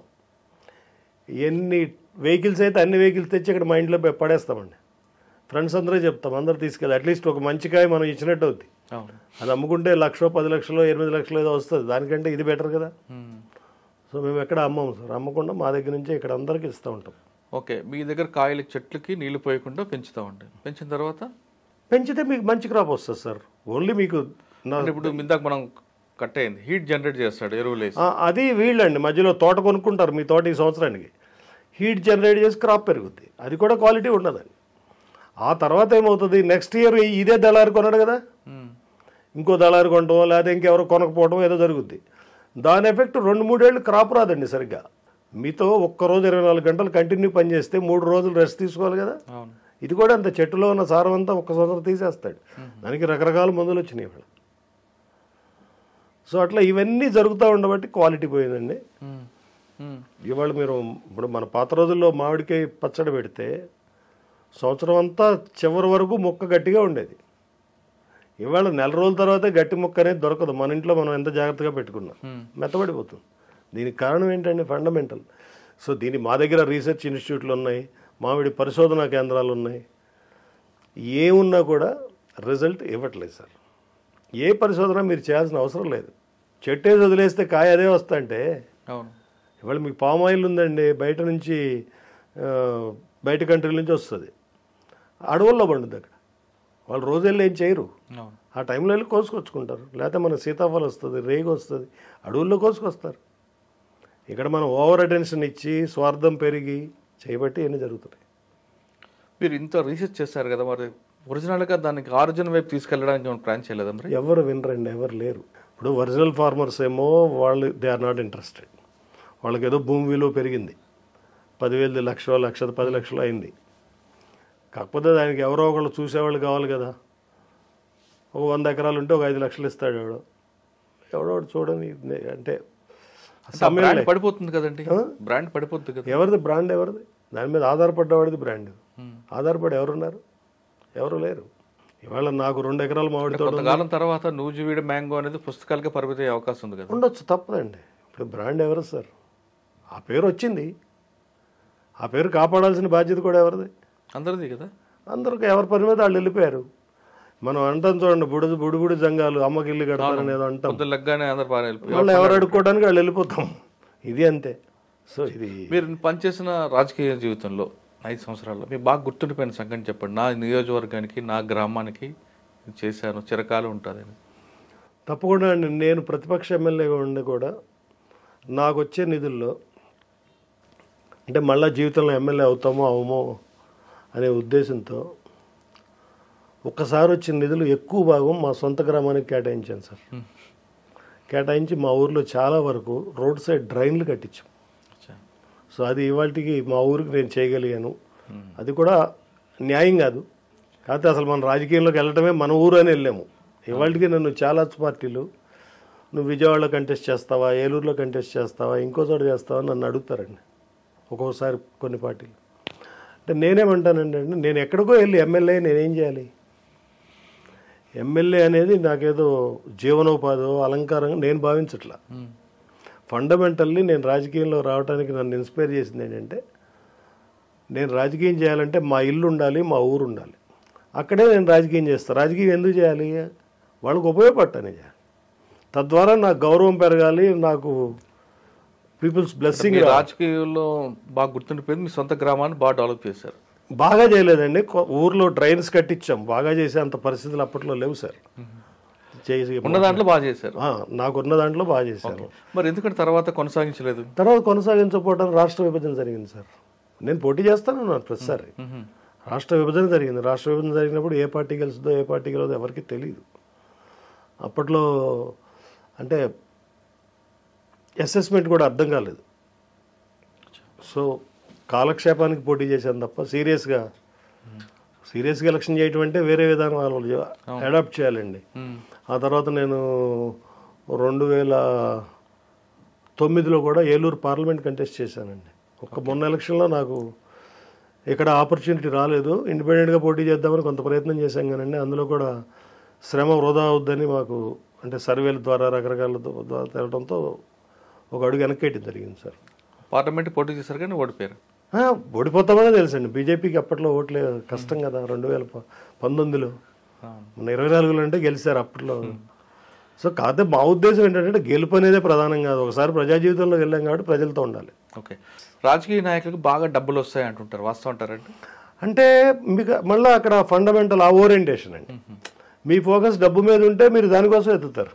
అట్లా అందరు వ్యక్తులు ఉంటారు. అందరు వ్యక్తులు అందరూ కొంతమందికి చాలా తక్కువ మంది ఉంటారు. ఇప్పుడు మీరు పనిచేసి న్యూస్ పెట్టి తీసుకోండి, అక్కడ ఎక్కడ ఏ విధంగా డబ్బులు వస్తాయండి? జనరల్గా అర్బన్ అంటే అనుకుందాం, ఎక్కడైనా అండి ఇప్పుడు డబ్బులు రావడానికి మార్గాలు కొన్నే ఉంటాయి సార్. అయితే ఆ ఏరియాలో జరిగే అభివృద్ధి కార్యక్రమాల్లో కాంట్రాక్టర్లు చేస్తారు.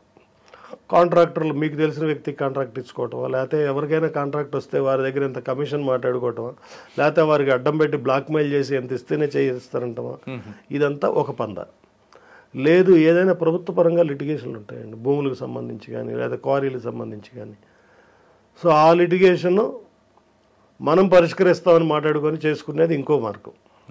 మూడోది ఇక జేబులు కొట్టడం అండి. జేబులు కొట్టడం అంటే వైన్ షాపుల దగ్గర కలెక్ట్ చేసుకోవడం, లేకపోతే కొంతమంది ఆఫీసర్లో టార్గెట్ ఇస్తారు, పోలీస్ స్టేషన్కి ఎంత ఇవ్వాలి నాకని, ఎంఆర్ఓ ఆఫీస్కి ఎంత ఇవ్వాలని, ఇట్లా ఇస్తూ ఉంటారు రకరకాలండి. ఇసుక దందాలు ఉంటాయి. ఇసుక దందా అనేది పెద్ద దందా కాదు సార్. అది ఇసుకది వీళ్ళంతా అసలు మాఫియా ఇదంతా అంటున్నారు కానండి. ఇసుక అనేది సార్ నదిలోనో లేకపోతే మన కాలువల్లోనో వస్తుందండి. ఇదివరకు మనం చిన్నతనంలో ఇల్లు కట్టుకున్నప్పుడు ఏముందండి, మనం ఎడ్ల బళ్ళు ఉండే వెళ్ళేవాళ్ళం, తెచ్చుకునేవాళ్ళం. దానికి కావాల్సిన కాంట్రిబ్యూషన్ ఏం కావాలి, అక్కడ ఎత్తి బండిలో పోసేవాడు కావాలి, దాని తర్వాత రవాణా, అంతే కదా. ఈ పని ప్రతి ఇల్లు కట్టుకునేవాడికి అసలు ఇసుక ఎక్కడ దొరుకుద్దో తెలీదు, ఏ ఎడ్ల బండి తోలుకొస్తుందో తెలియదు, ఇవన్నీ తెలియదు కదండి. ఎవరో ఒకళ్ళ మీద ఆధారపడాల్సిందే. ఆ పని చేయనీకి ఆ ప్రాంతంలో ఒక గ్రామానికో 10 గ్రామాలకు ఒక వ్యక్తి ఉంటాడు. ఏదో ఇంకయ్యా ఇసుక కావాలి 2 బండ్లు అంటే పంపిస్తారు. ఆయన ఒక సిస్టమ్ ఎస్టాబ్లిష్ చేసుకుంటాడు. ఆయన కింద ఇసుక ఎత్తిపోసేవాళ్ళు ఉంటారు, లేదా ఎడ్ల బండి ఉంటాడు, ఎవరి కిరాయాలకు ఇస్తాడు. వాటి మీద ఆ సమయాన్ని బట్టి 100, 50, 1000 ఆయన సంపాదిస్తారు. ఇవాళ అదే మీకు నదులు, ట్రాక్టర్లు, జేసీబీల కింద మారినాయి. జేసీబీలు, టిప్పర్లు ఇవే కదండి. ఇది కూడా ఇందులో మెయిన్ ఇన్వాల్వ్మెంట్ ఏంటండి, దీన్ని తర్వాత సబ్సిక్వెంట్ ఏం చేశారు, మినరల్ కాంపోనెంట్ కింద తీసుకొచ్చారు. ఒకప్పుడు ఇది మినరల్ కాంపోనెంట్ కాదు, దీని మీద సినరైజెస్ సెస్సులు లేవు. తర్వాత ప్రభుత్వం ఇది తీసుకొచ్చింది, తెచ్చావు ఓకే. దానికి నీ కంట్రోల్ ఎక్కడది లేదు. కంట్రోల్ అంటే గతంలో ఒక సిస్టమ్ ఉండేదండి. 2014కు ముందు ఒక్కొక్క రీచ్ ఆక్షన్ వేసేవాళ్ళు. ఆక్షన్లో గవర్నమెంట్ ఆక్షన్ వేసేది, గవర్నమెంట్కి 5 కోట్లు 10 కోట్లు మాట్లాడుకునేవాళ్ళు, గవర్నమెంట్కి ఆ డబ్బు కట్టేవాళ్ళు. ఈ కాంట్రాక్టర్స్కి ఏదో ఒక లిమిటేషన్స్ ఉండే, ఈ రేట్ అమ్మాలి, ఈ రేట్ అమ్మాలి, ఎంత తవ్వాలి అని. సో దాన్ని ప్లస్ ఆర్ మైనస్లో నడుస్తూ ఉండేదండి. సో పొరపాట్లు అన్ని చోట్ల ఉంటాయి, బట్ సిస్టమ్ అది. సబ్సిక్వెంట్ గవర్నమెంట్స్ ఏం చేసినాయండి, ఇసుక ఫ్రీ అంది. ఓకే, ఫ్రీ ఎక్కడ ఫ్రీ, నదిలో free. What next me building చూడటం ఫ్రీ, లోపల రావాలంటే ఎంట్రీ ఫీజు ఉంటుంది, మీ సెక్యూరిటీ గార్డ్ యాక్సెప్ట్ చేయాలి, మీరు లోపల రానియాలి, అదే కదా. దిస్ ఈజ్ అయితే టైం కన్స్యూమింగ్, లేకపోతే మన అప్రోచ్ లేకపోతే ఎవరన్నా రాత్రి లోపలికి వెళ్ళాలంటే మనం న్యూయార్క్లో ఒక బిల్డింగ్ పైకి ఎక్కి చూడాలంటే టికెట్ పెడతాడు. అవును. టికెట్ కొనుక్కొని పోవాలి, అంతే కదండి. అంతే. So what is the meaning of free? ఇప్పుడు మీరు ఉచిత భోజనం అంటారండి, అంటే మేము వస్తే మీరే ప్లేట్ ఇచ్చి భోజనం పెట్టడానికి ఉచిత భోజనం అంటాం. మరి ఈ ఇసుక ఫ్రీ అనేది ఎట్లా ఫ్రీ? జస్టిఫికేషన్ చెప్పండి. కాదు, ట్రాన్స్పోర్ట్ కానీ డబ్బులు ఇవ్వాలి కదా. ట్రాన్స్పోర్ట్కి ఇవ్వాలి, మీరు గవర్నమెంట్ సెనరైజ్ తీసుకోరా? తీసుకుంటారు. మరి ఇంకా ఫ్రీ అనేది what circumstances you are defining it as a free? పబ్లిక్కి తెలియదు కదా, అందుకు ఫ్రీ అన్నారు. అసలు మీరు అనేది ఏంటి సార్? మా ఊర్లో కాలువ, మా ఊర్లో నది, మా ఊర్లో వాగు, దాన్ని అనవసరంగా మీ కంట్రోల్లో తెచ్చుకొని ఇబ్బందులు పాలు చేస్తున్నారు. నాకు తెలిసి దీనికి ఏ మాఫియా ఉండదండి. ఉండే మాఫియా కూడా సార్ ఇది అనవసరంగా పొలిటికల్ లీడర్స్కి అట్రిబ్యూట్ చేస్తారు. ఒక ఎమ్మెల్యే ఉంటాడు సార్, ఎమ్మెల్యే ఒక్కడే ఇసుక తోలుకుంటే ఊరంతా ఊరుకోరు కదా. తోలుకొని కూడా ఏం చేస్తాడు? ఇవన్నీ కాస్ట్ ఎఫెక్ట్ మీదనే ఫైనల్ కాస్ట్ ఆధారపడి ఉంటుంది. దాని మీద మీరు ఒక 1000 రూపాయలు 500 10% 25% పరిస్థితులు బట్టి లాభం వేసుకుంటారు, అంతే కదా. ఇవన్నీ ఎమ్మెల్యే కంట్రోల్ చేయడు కదా. కాకపోతే అతని నియోజకవర్గంలో 10 మంది ఇసుక తోలుకునే వాళ్ళు ఉంటే వాళ్ళకు కొంచెము వెసులుబాటు కల్పిస్తే అధికారులు చెప్పి ఎప్పుడైనా నీకు కావాలంటే 10,000 50,000 1,00,000 అక్కడ దాన్ని బట్టి తెచ్చిస్తారు. ఇందులో ఇంకొకటి ఎవడన్నా పొగరబోతో తిరుగుబోటుదారుడో వెళ్ళి తోలుకుంటా అంటే కూడా వీడేం ఆపలేడు, అంతే కదండి. కొంతమంది స్ఫూర్తికి వెళ్ళాలంటే మీ ఆశీర్వాదంతోనో మీ చేసుకుంటారు, దాన్నే మాఫియా అని డిస్క్రైబ్ చేస్తారు. అసలు ఇసుకలో డబ్బులు ఎందుకు వస్తాయండి? ఎట్లా వస్తాయండి? సార్ ఎమ్మెల్యేకి ఎలాగ వస్తాయి డబ్బులు అండి మీరు చెప్పినట్లుగా? ఎమ్మెల్యేకి డబ్బులు ప్రభుత్వ భూములు కబ్జా చేయడం, అంతే అండి. ఉండే సోర్సెస్ అవే కదా, ప్రభుత్వ భూములు వీళ్ళ భూమిగా మార్చుకోవడం, లేకపోతే మైనింగ్, లేదా కాంట్రాక్టర్ కమిషన్లు, లేకపోతే బెదిరించడాలు, లేకపోతే రెగ్యులర్ ఈ వైన్ షాపులు ఇట్లా ఇట్లాంటి చిల్లర వ్యవహారం సార్. సామాన్య ఒక ఎమ్మెల్యే అయిన వ్యక్తి దాదాపు కోట్ల రూపాయలు ఖర్చు పెట్టి వస్తాడండి. కోట్ల రూపాయలు ఖర్చు పెట్టిన వచ్చిన ఎమ్మెల్యే ఈ 10,000కి 5,000కి చేయి చేస్తే అది సామాన్యంగా అట్లా చాలా చేయరండి చాలామంది. లక్కీలీ నేను ఎమ్మెల్యేగా ఉన్నప్పుడు మా చుట్టుపక్కల ఎమ్మెల్యేలు జిల్లాలో అటువంటి పేరు ఉన్న వాళ్ళు ఒక్కళ్ళు కూడా లేరండి. అంటే ఈ ఫీల్డ్లోకి వెళ్ళడం అనేది ఒక సరదా, దానికోసమే వెళ్తారు, అక్కడ సంపాదించడం కోసం వెళ్ళరండి. అట్లా వెళ్ళేవాళ్ళు ఆల్మోస్ట్ లేరండి. తర్వాత తయారైన వాళ్ళే పరిస్థితులు బట్టి. ఒరిజినల్గా నాకు ఇంత పెడితే ఎంత వస్తుంది అనేది వ్యాపారం కాదు కదా, వీడు వెళ్ళా గెలుస్తాడో లేదో తెలియదు. సరే, కోట్ల రూపాయలు ఖర్చు పెట్టి గెలిచిన తర్వాత కింద వాళ్ళకి మీరు అన్నారు కొంతమంది హోదా కోసం వస్తారు, లేదు నిజంగా ప్రజాసేవ చేద్దాం అనే భావించే వాళ్ళు కూడా వస్తారు, అందులో డౌటే లేదు. కానీ చిల్లర విషయాల్లో కూడా జోక్యం చేసుకుంటే పేరు మొత్తం వ్యవస్థగా చెడ్డ పేరు వస్తుంది. చేసుకుంటారు sir, that depends upon the nature అనమాట. ఇప్పుడు కొన్ని ఉంటాయి మీరు మాట్లాడకుండా అంటే సరిపోతుంది, అది పెద్దరాగా ఉంటుంది కదా. అంటే వీడికి పనిలోకి వెళ్ళి అందులో నిలబడతాడు. అంటే ఈజ్ గివింగ్ అటెన్షన్, అవసరమైన దానికి ఇవ్వట్లేదు, అవసరం లేని దానికి ఇస్తున్నాడు. అది చెప్పలేము సార్. అక్కడ ఒక్కొక్క ప్రాంతంలో మన దగ్గర ఒక్కొక్క కల్చర్ ఉంటుంది. జనరల్గా ఎమ్మెల్యే చెప్తే అయిపోద్ది అనేది లేదు, ఉండదండి, ఎక్కడ ఉండదు. ఎమ్మెల్యేగా అంత భయపడరు ఎక్కడ. మామూలు వాళ్ళు భయపడ్డట్టే ఎమ్మెల్యేకి భయపడతారు, అంతేగాని బయట క్రియేట్ చేస్తారు. ఓకే, మీకు ఎమ్మెల్యేని లాగితే కేసుకి హీట్ పెరుగుద్దని ఇన్వాల్వ్ చేస్తారు సార్. ఆ పేరు తీసుకొస్తారు మధ్యలో, వచ్చాక వాడు భుజం మీద వేసుకోవాలి.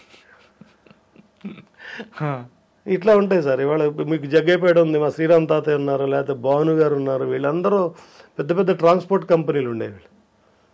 ఒకప్పుడు 1000 లారీలు ఉండేది, ఇప్పుడు 100 లారీలకు వచ్చారు. వీళ్ళు సంపాదిస్తే ఎందుకు వస్తారండి? 1000 లారీలు 2000 లారీలు తగలపెట్టుకున్నాడు కదా, అంతే. అదొక హాబీ.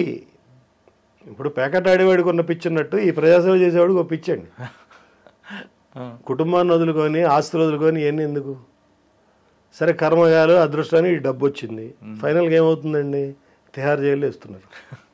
ఎంజాయ్ చేసేది ఎవడో లేడు. ఇదొక బుర్రలేని పనులు చేసుకోవడం, జీవితం పాడు చేసుకోవడం అండి. సార్, ఇప్పుడు రాజకీయ మీ జీవితం పక్కన పెడితే మీ మీద ఒకటి మీ సామాజిక వర్గం వాళ్ళే ఒక చిన్న ఎలిగేషన్ కాదు, ఒక బాధతో కూడిన అది. వాళ్ళు ఏమంటారంటే మీ ప్రాంతం వాళ్ళు కానీ లేదంటే ఆంధ్రప్రదేశ్లో ఉన్న వాళ్ళు కానీ మా సామాజిక వర్గం నుండి రామకోట గారు గెలిచారు, మా సామాజిక వర్గం నుంచి ఒక గ్రంథి మల్లికార్జునరావు కానీ లేదా రోసయ్య గారు కానీ లేదా టీజీ వెంకటేష్ గారు ఆ తరహాలో రామకోట గారు వచ్చారని మేము భావించాం, మాకు ఏ విధమైన కష్టం వచ్చినా వెళితే ఆయన చేతనే సహాయం చేసేవారు. మేము ఈ ముగ్గురే కాకుండా ఈయన కూడా మాకు ఉన్నారు అని మేము ఒక భరోసా తీసుకున్నాం. కానీ కాలక్రమంలో ఆయన రాజకీయాలు పూర్తిగా తప్పుకొని మమ్మల్ని ఒంటరి వాళ్ళకి చేశారు. మేము ఎవరికైనా చెప్పుకోవాలంటే వేరే పార్టీ దగ్గరికి వెళ్ళాల్సి వస్తుంది. వెళ్ళినప్పుడు వాళ్ళు మాకు గతంలో మీరు మీ సామాజిక వర్గం లీడర్కి వెళ్ళారు కదా, ఇప్పుడు ఎందుకు వచ్చారు అని ప్రశ్నిస్తున్నారు అని మీ సామాజిక వర్గం వాళ్ళు చెప్తున్నారు. అటువంటి వాళ్ళకి మీరు ఇచ్చే మెసేజ్ ఏంటి? అందులో వాళ్ళు చెప్పడంలో ఏమి మనం తప్పుగా భావించలేమండి. ఒకటి, నేను ఎమ్మెల్యేగా ఎన్నికల్లో వెళ్ళినప్పుడు కూడా అందరు ప్రజల బంధువులతో గెలిచాను. నేను కమ్యూనిటీ లీడర్ కానీ నేను వెళ్ళలేదండి. కానీ వాళ్ళు మిమ్మల్ని ఓన్ చేసుకున్నారు కదా, మీ వాళ్ళు చేసుకున్నారు, అది మనకు గౌరవించినట్టే లెక్క. అవును. అంత మాత్రాన తర్వాత నాకు రాజకీయంగా అనుకూలించాలి. నేను వీళ్ళకి చేయాల్సి వస్తుందను, ఇంకో సాక్రిఫైస్ చేయాల్సి వస్తుందని నేను రాజకీయాల్లోంచి అసలు నేను రాజకీయాల్లో ఉన్నాను. ఇవాళ పక్కకే తప్పుకోలా, నాకు పొజిషన్ రావట్లా. ఇవాళ నేను ఒక ఎమ్మెల్యే మంత్రి అయితే ఎవరు వచ్చినా ఇమీడియట్గా మా పిఏకి చెప్పి ఎంఆర్ఓ గారికి ఫోన్ కలపండి, ఆర్డీఓ గారికి కలపండి అని నాకు చెప్పగలుగుతాను. ఇవాళ నాకు హోదా లేదు. నా దగ్గరికి ఎవరైనా వస్తే ఏం చేయాలండి? నేనే ఎంఆర్ఓ గారి ఆఫీస్కి వెళ్ళాలి. ఎంఆర్ఓ గారు లేరు, 3 సార్లు వెళ్ళాలి, అంతే కదా సిస్టమ్. అధికారంలో ఉన్నప్పుడు వాళ్ళు ఏమంటే ఫోన్ లేపాలి, దట్ ఈస్ స్టాట్యూటరీ. ఫోన్ లేపనంటే కుదరదండి. మేము ఎస్పీలు డీజీపీలకు కూడా ఫోన్ లేకపోతే why you are not attended my phone అని వీ యూజ్ టు క్వశ్చన్. అది హక్కు ఎమ్మెల్యేకి. సో ఇప్పుడు నా హక్కు లేదు కాబట్టి వాళ్ళు ఆశించడంలో తప్పు లేదు. నాకు పరిస్థితులు అనుకూలించి పవర్ ఉన్నప్పుడు చూపించకుండా పవర్ లేనప్పుడు కూడా మీ చూపిస్తే మీ లెవెల్. పవర్ లేనప్పుడు చూపించడానికి మీరు పరిస్థితి ఉండాలి కదా సార్. పవర్ లేనప్పుడు పర్సూ చేయగలుగుతాం, ఇన్సిస్ట్ చేయలేం. కానీ మీ సామాజిక వర్గం మాత్రం మీరు భరోసా ఉంటారు ఎప్పటికైనా? తప్పకుండా నా సామాజిక వర్గానికే కాదు, నా నియోజకవర్గ ప్రజలకు కూడా భరోసా ఉంటానండి. అది లేనప్పుడు నువ్వు ప్రజాసేవకు అన్ఫిట్. నువ్వు డెలివరీ చేయనంత మాత్రాన నువ్వు శ్రద్ధ పెట్టలేదంటాం అనేది నేను అంగీకరించనండి. డెలివరీ చేయడానికి పరిస్థితులు అనుకూలించాలి కదా. మీ సిచ్యువేషన్ ఉండి చేయకపోతే మీరు ఇది సిచ్యువేషన్ మీకే లేనప్పుడు రెండో వాడికి అన్నం పెట్టలేడు వీడంటే కష్టాలండి, అది ఇబ్బంది కదా. సో మేము ప్రజాసేవలో ఉన్నామండి. ఎంత ఎక్కువ మందికి సేవ చేయగలగాలి, ఎంత చేయగలిగితే బాగుంటుందో, ఎంత క్విక్గా చేయగలిగితే బాగుంటుంది అనేది ఎప్పుడు మాకు ఉంటుంది సార్. పరిస్థితులు అనుకూలించట్లేదు, మేము గెలవలేకపోతున్నాం, సరైన ప్లాట్ఫామ్ దొరకట్లేదు. సో మళ్ళా మంచి రోజులు వస్తే మళ్ళీ తప్పకుండా అవి dedicate our services to them. తృప్తిని ఇచ్చేదే అది కమ్యూనిటీకి, ప్రత్యేకంగా నియోజకవర్గ ప్రజలకి. ఇప్పుడు కమ్యూనిటీ అంటే ఇంటి మనుషులండి.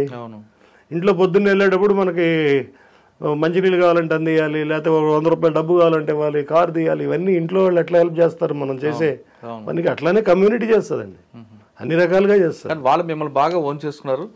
రోసే గారు అంటే లేరు కరెక్టేగానండి. ఇవాళ ఇప్పుడు టీజీ వెంకటేష్ గారు వారు ధనవంతులు, అధికారం ఉన్నా లేకపోయినా వారికి పరిస్థితులు ఉన్నాయి కొంతవరకు చేయడానికి. అట్లా ఇవాళ నేను అధికారం ఉంది కదా, వాళ్ళ అబ్బాయి ఇప్పుడు ఉన్నాడు భరత్, ఇప్పుడు నేనున్నాను, వెల్లంపల్లి సీన్ ఉన్నాడు, శ్రీరామ్ తాతయ్య గారు ఉన్నారు, అన్నే రాంబాబు ఉన్నారు. మేమంతా ఒకసారి ఎమ్మెల్యేలు అండి. 7 ఎమ్మెల్యేలు ఉండేవాళ్ళం సార్ 2009లో. లేకపోతే పాలకొల్లు చిరంజీవి గారి మీద గెలిచారా, ఆవిడ మా సామాజిక వర్గమే సార్.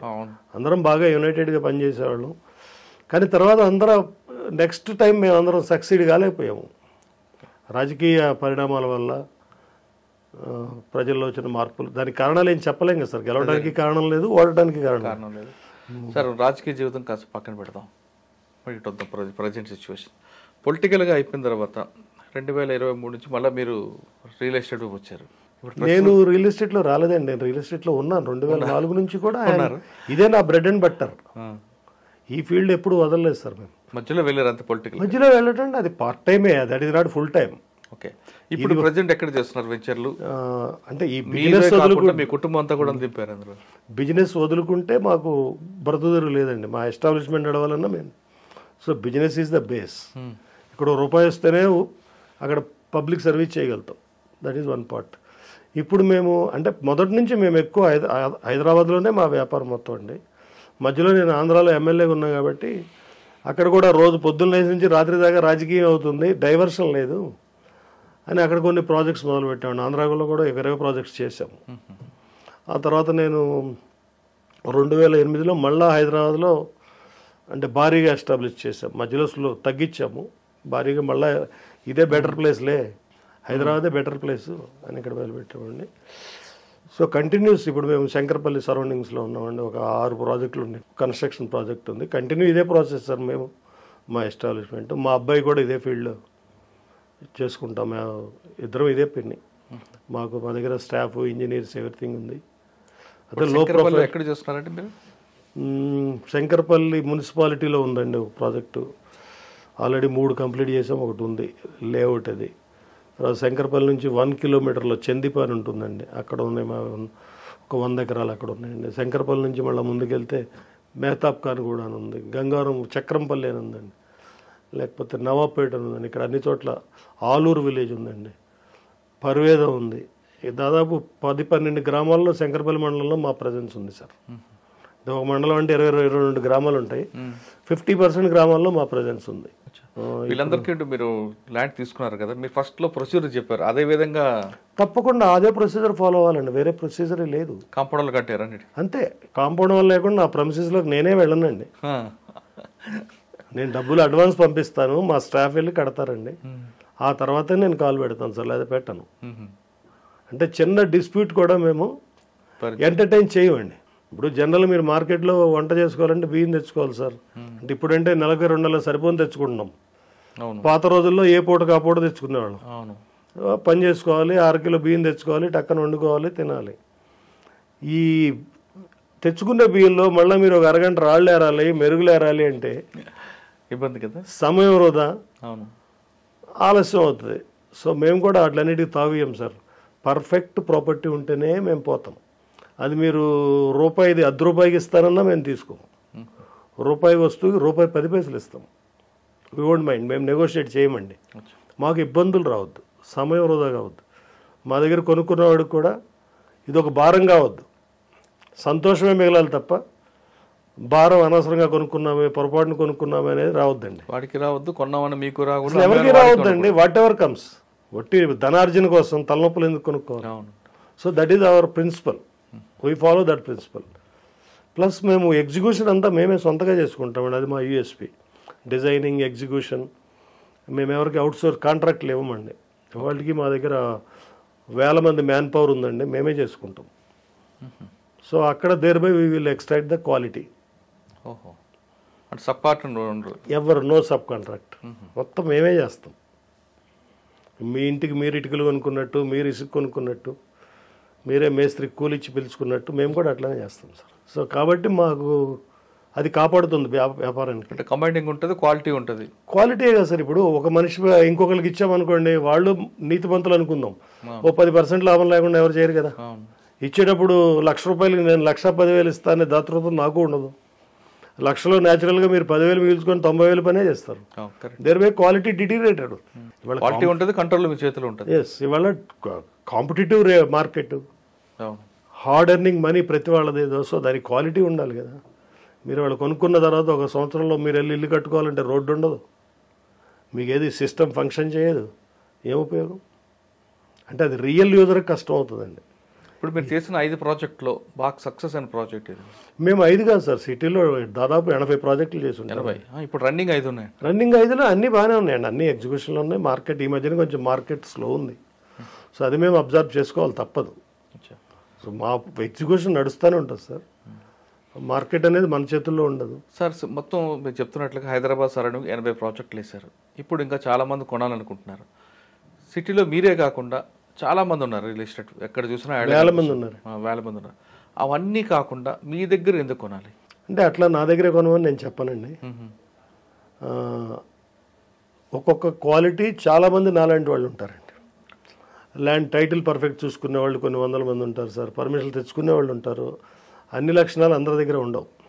కాకపోతే మాకున్న నమ్మకం ఏంటంటే అన్ని లక్షణాలు మా దగ్గర ఉన్నాయనే నమ్మకం మాది.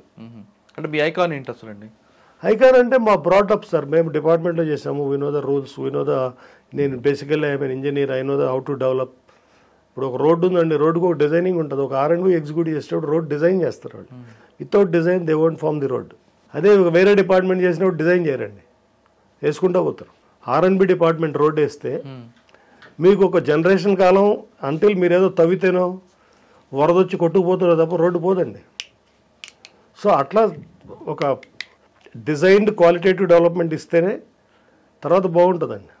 ఇప్పుడు మీరు ప్లాట్ కొనుక్కున్నారు, రోడ్ లేదు, రేపు ఇల్లు కట్టుకున్నారు, రోడ్ లేదు, అట్లానే బతకాలి. లోకల్ బాడీ ఎప్పుడు వేస్తుందండి? లోకల్ బాడీ దగ్గర అన్ని డబ్బులు ఉండవు, ప్రధాన రహదారులు వేయడానికే డబ్బులు ఉండవు. మీ కాలనీలో వచ్చి మీ గల్లీలో రోడ్డు ఎక్కడేస్తాడు? మళ్ళీ దానికి మీరు కౌన్సిలర్ అవ్వాలి, లేకపోతే మీరు ఇవన్నీ సమస్యలు ఉంటాయండి. అంటే ఇంటికి రోడ్డు ఒకటే కాదు కదా, చాలా రోడ్డు ఇన్ఫ్రాస్ట్రక్చర్ అండి, drainage, water supply, electricity, finally security. Security అంటే మనం చేయగలిగించేస్తాము. లోకల్ మిగిలిన సెక్యూరిటీ సరౌండింగ్స్ ఇవ్వాలి, అంతే కదా. ఆ ఏరియాలో జనసమ్మర్దం ఉండాలి, అప్పుడే కదా సెక్యూరిటీ ఉండేది. అయితే మన లెవెల్లో మనం ఏం చేస్తాం సార్, కాంపౌండ్ వాళ్ళు కట్టుకుంటాము, సోలార్ ఫెన్స్ చేసుకుంటాము, సెక్యూరిటీ పెట్టుకుంటాము, గేట్లు వేసుకుంటాము, సీసీటీవీ కెమెరాలు పెట్టుకుంటాము. ఇవి మన పరిధిలో ఉన్నాయి. అంటే ప్రతి ఫ్లాట్ కూడా మీ ఇల్లు లాగానే కట్టుకొని వాళ్ళకి హ్యాండ్ ఓవర్ చేస్తారు? ఎస్, మేము ఇప్పుడు ఓపెన్ ప్లాట్స్ చేస్తామండి, అపార్ట్మెంట్స్ కడతా ఉన్నామండి. 21 స్టోరీడ్ బిల్డింగ్ కడుతున్నామండి, హై రైజ్ అపార్ట్మెంట్. ఇప్పుడు విల్లాస్ ప్రాజెక్ట్ ఒకటి స్టార్ట్ చేయబోతున్నామండి, ఒక 2 నెలల్లో ఆడ్లీ గ్రౌండ్ అయిపోతుంది. సో అట్లా ఏదున్నా మా పర్సనల్ ఎగ్జిక్యూషన్, దట్టు నా పర్సనల్ ఎగ్జిక్యూషన్లో నడుస్తుంది. అక్కడ ఏదైనా పొరపాటు జరిగితే నేను వేరే వాళ్ళు చేశారని చెప్పను సార్, నేనే చూడలేకపోవడం వల్ల జరిగిందండి, వీళ్ళు రెక్టిఫై ఇట్ సార్ అని చెప్తామండి. సామాన్యంగా అందరూ ఏం చెప్తారు, కింద వాడు ఛాలెంజ్ చేయలేదు తిడతారు మీ ముందు. మేము అట్లా చేయము సార్, నేను చేయను అట్లా. సో నేనే ఆ రోజు పని ఒత్తిడితో వెళ్ళలేకపోవడం వల్ల, మరి నా పొరపాటు వలన జరిగిందండి. మా కాస్ట్లో మేము రెక్టిఫై చేసి, ఎక్కడైనా జరిగితే, జరగలేదు ఎప్పుడు, లేకపోతే టోటల్ చరిత్రలో 1-2 సంఘటనలు జరిగినాయేమో కూడా వీళ్ళు అబ్లైజ్, మా తప్పు ఒప్పుకుంటాం, చేసి పెడతామండి. కానీ కొంతమంది రియల్ ఎస్టేట్ వ్యాపారులు భారీ ఎత్తున ప్రకటనలు, ఆఫీసులు, ఒక ఈవెంట్లు పెడుతూ చేస్తుంటారు. అదంతా ఇప్పుడు ఇంత చేసిన తర్వాత కూడా లాభం లేకుండా ఏ వ్యాపారస్తు చేయరు. ఈ ఎక్స్పెండిచర్ అంతా కొనుక్కునే వారిని వస్తుందంట. తప్పకుండా అండి, ఎక్స్పెండిచర్లో సగం పార్ట్ ఎవరు భరాయించరు కదా. అక్కడ పెట్టే ప్రతి పైసా అక్కడ నుంచి తీయాల్సిందే. అపార్ట్ ఫ్రమ్ దట్ దాని మీద నేను ఆశించిన లాభం కూడా నేను తీయాల్సిందే. ఇవన్నీ ఎప్పుడైనా ఉల్టా పుల్టా అయినప్పుడు తగ్గుతాయి అనుకున్నది, అంతే కదా సార్. ఇప్పుడు నేను ఒక బోర్డు పెట్టాను సార్, ఒక హోర్డింగ్ పెట్టాను. హోర్డింగ్ పెట్టాలంటే ఎంత వద్దో మీకు తెలుసు. ఇవాళ ఒక 4 రోజులు హోర్డింగ్ ఎంగేజ్ చేయాలంటే 50,000 నుంచి 5 లక్షలు ఉంది. ఆ 50,000 రూపాయలు ఎక్కడ పడుతుంది అంటే ప్రాజెక్ట్లోనే పడుతుంది. సో ఏదైనా మేము పాంప్లెట్ కొట్టించినా, బ్రోచర్ కొట్టించినా, ఎనీథింగ్ ప్రాజెక్ట్లోనే ఇన్వాల్వ్ అవ్వకుండా ఎవరు చేయరండి. అంటే భోజనాలు కానీ ఎవ్రీథింగ్ సార్, డబ్బులతోనే మనం కొనుక్కున్నట్లు సార్. తప్పదు, మీరు అక్కడ 4 సార్లు వెళ్ళి భోజనం పెడుతున్నారని లేరండి చూడండికి, తర్వాత మీరే బిల్లు కడతారు. ఇది కామన్ సెన్స్ పాయింట్ అండి. సో వేరే నేనేం చేస్తాను సార్, నేను బోర్డు పెట్టను, బ్రోచర్ కొట్టను. తెలుసుకొని వచ్చి ఎవరైనా అన్న ప్లాటు తీసుకుంటాయంటే సరే తెలుసుకోండి వివరాలని చెప్తాం తప్ప, మేము ఇవన్నీ ఎకనమైజ్ చేస్తాం సార్ కాస్ట్లో.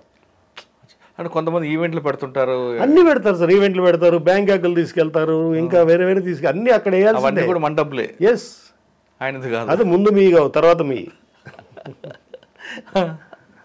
సో మేమేంటంటే సార్ కాస్ట్ కట్ చేస్తాం. మనం ఎక్స్పెండిచర్ ఎక్కడ పెట్టాలి సార్, ల్యాండ్ కొనుక్కునేటప్పుడు పెట్టాలి, తప్పదు, మన చేతుల్లో లేదు.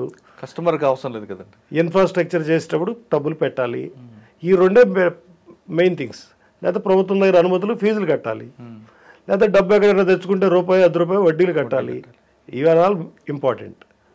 దాని తర్వాత మా స్టాఫ్ జీతాలు ఇచ్చుకోవాలి, మేము బతకాలి. ఆ తర్వాత అదృష్టం బాగుంటే ఓ 1,00,000, 1,00,00,000, 10 కోట్లు మిగిలితే ఏదన్నా ఇంకో వెంచర్ వేసుకోవచ్చు, వెంచరో దాచుకోవటమో ఆస్తి కొనుక్కో ఏదో చేస్తాం. కానీ ఆ కస్టమర్కి భోజనాలు, డ్యాన్సులు మేము పెట్టండి. మేము అసలు భోజనాలే కాదు సార్, మీరు 3, 4, 5 ప్రశ్నలు వేస్తేనే సమాధానం చెప్తాను. 6వ ప్రశ్న నేను సమాధానం కూడా చెప్పను సార్. అంటే మీరు వేసే ప్రశ్నకి ఇర్రిలవెంట్ కాబట్టి నేను చెప్పను. ఒకళ్ళు వస్తారు సార్, ఇక్కడ ఎంత రేట్ ఏంటండి అంటాడు. సరే నేను వారిని ఏమడుగుతానంటే, ఈ చుట్టుపక్కల ఎక్కడైనా మీకు ప్లాట్లు కానీ భూములు కానీ ఉన్నాయండి అని అడుగుతా.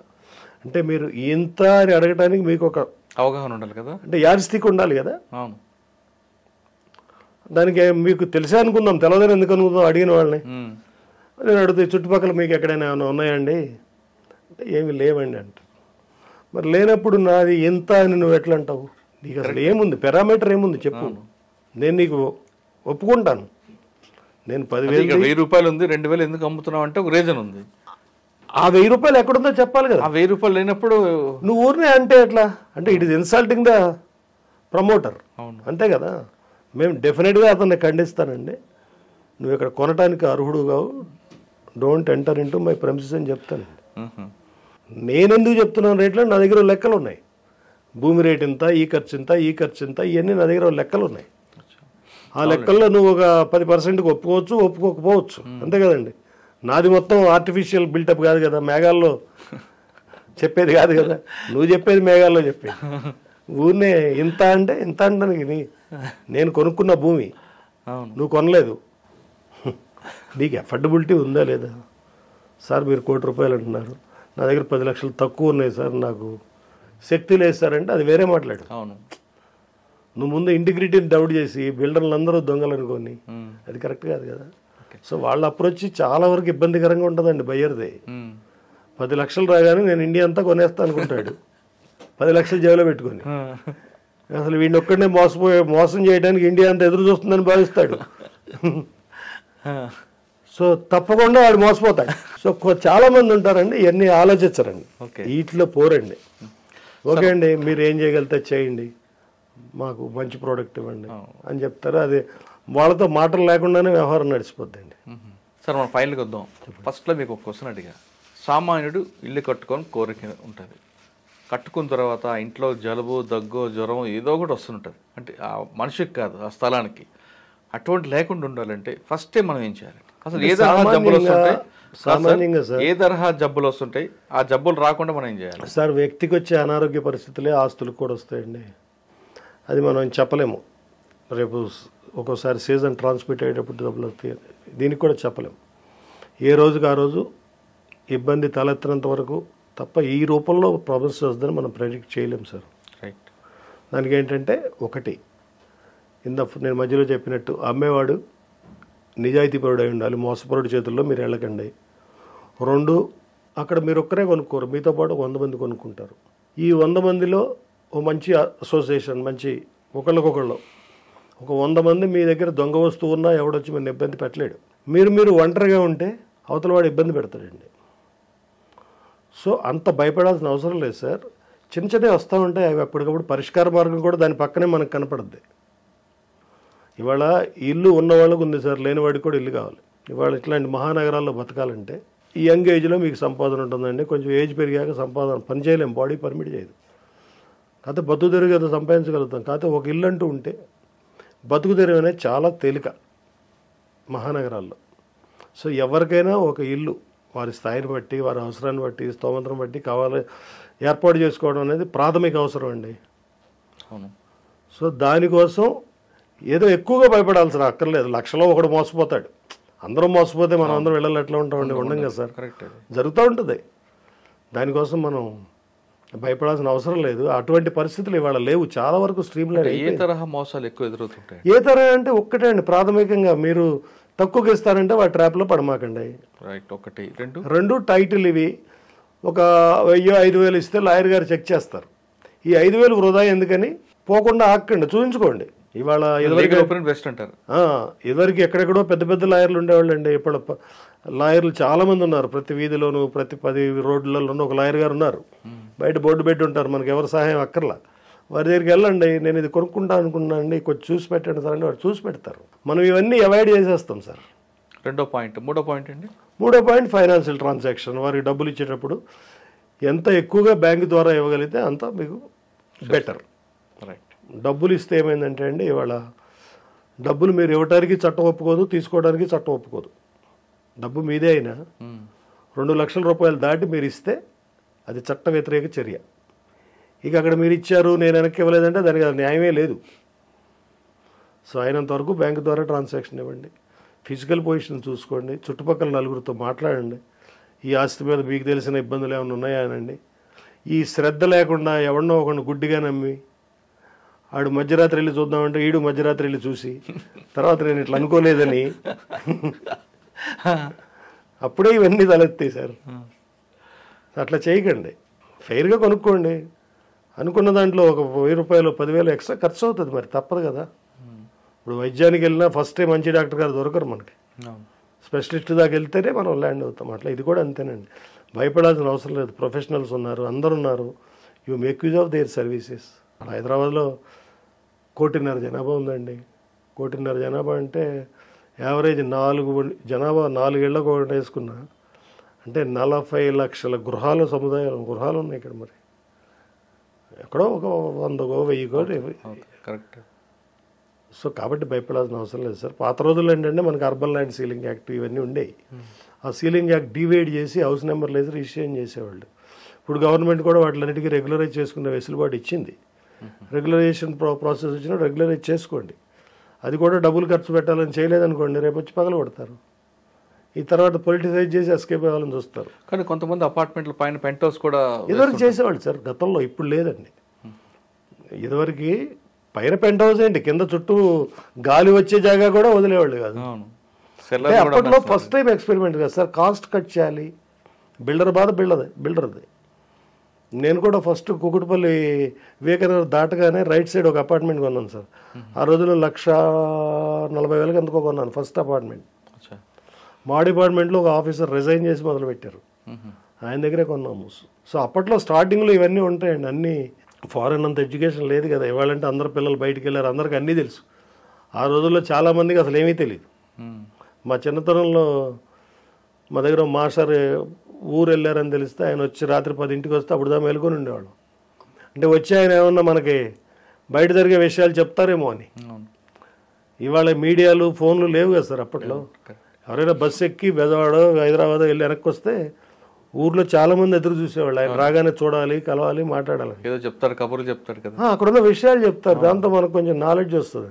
సో అట్లాంటి నుంచి ఇవాళ ఎక్కడున్నామండి, ఎవరెవరికి చెప్పాల్సిన అవసరం లేదు, ఎవరెవరిని అడగాల్సిన అవసరం లేదు. ప్రపంచం మన చేతిలో ఉంది. So this is revolutionary change. భయపడాల్సిన అవసరం లేదండి. ఆస్తులు కొనుక్కోవాలి, ఆస్తుల విలువ పెరుగుతుందండి. ఎంతో కొంత ఆస్తి చేస్తేనే అది మనల్ని కాపాడద్దు. లేకపోతే మనకి ఒకప్పుడు తీరు ఏంటంటే అండి, రెంటెడ్ హౌస్లో ఉండటం ఉత్తమం అనేది ఉంది. ఇవాళ రెంట్స్ కూడా ఎఫర్డబిలిటీ లేవు సార్. సో సొంత ఇల్లు ఉండాలి, అది ఏదో ఒక రకంగా మనకు కాపాడద్దు. భయపడాల్సిన అవసరం లేదు. తీసుకోవాల్సిన జాగ్రత్తలు తీసుకోండి. అక్కడ మనం కక్కుర్తిపడి ఈ 1000 రూపాయలు లాయర్ గారికి ఎందుకు ఇవ్వాలి, ఇవన్నీ పడితే బాగుండదు. మనమే దెబ్బతింటాం ఇప్పుడు. సామాన్యుడు ఇల్లు కొనుక్కోవాలంటే ఖచ్చితంగా 4 పాటించండి అంటున్నారు రామకోటే గారు. ముందు ఆ ఇల్లు మందా, అమ్మేవాడిదా కాదా, లేదు ఆ ఇంటి స్థలంలోకి వెళ్ళి చూసి దాని టైటిల్ కరెక్ట్గా ఉందా లేదా, అన్నిటికన్నా ఇంపార్టెంట్ లీగల్ ఒపీనియన్ తీసుకొని వెళ్తే మీకు ఎటువంటి ఇబ్బందులు ఉండవు.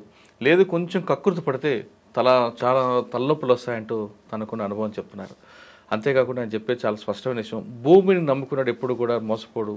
మీరు మాత్రం భూమిని మోసం చేయాలంటే మీరే మోసపోతారంటే చెప్తున్నారు. ఇది రామకోటే గారి సెక్సులజీ ఇంటర్వ్యూ. వచ్చే వారం మరొక ఇస్తాం, మళ్ళీ కలుద్దాం. అందరికీ నమస్తే. Thank you sir, thank you very much. నమస్కారం అండి. ఈ అవకాశం ఇచ్చినందుకు ధన్యవాదాలు.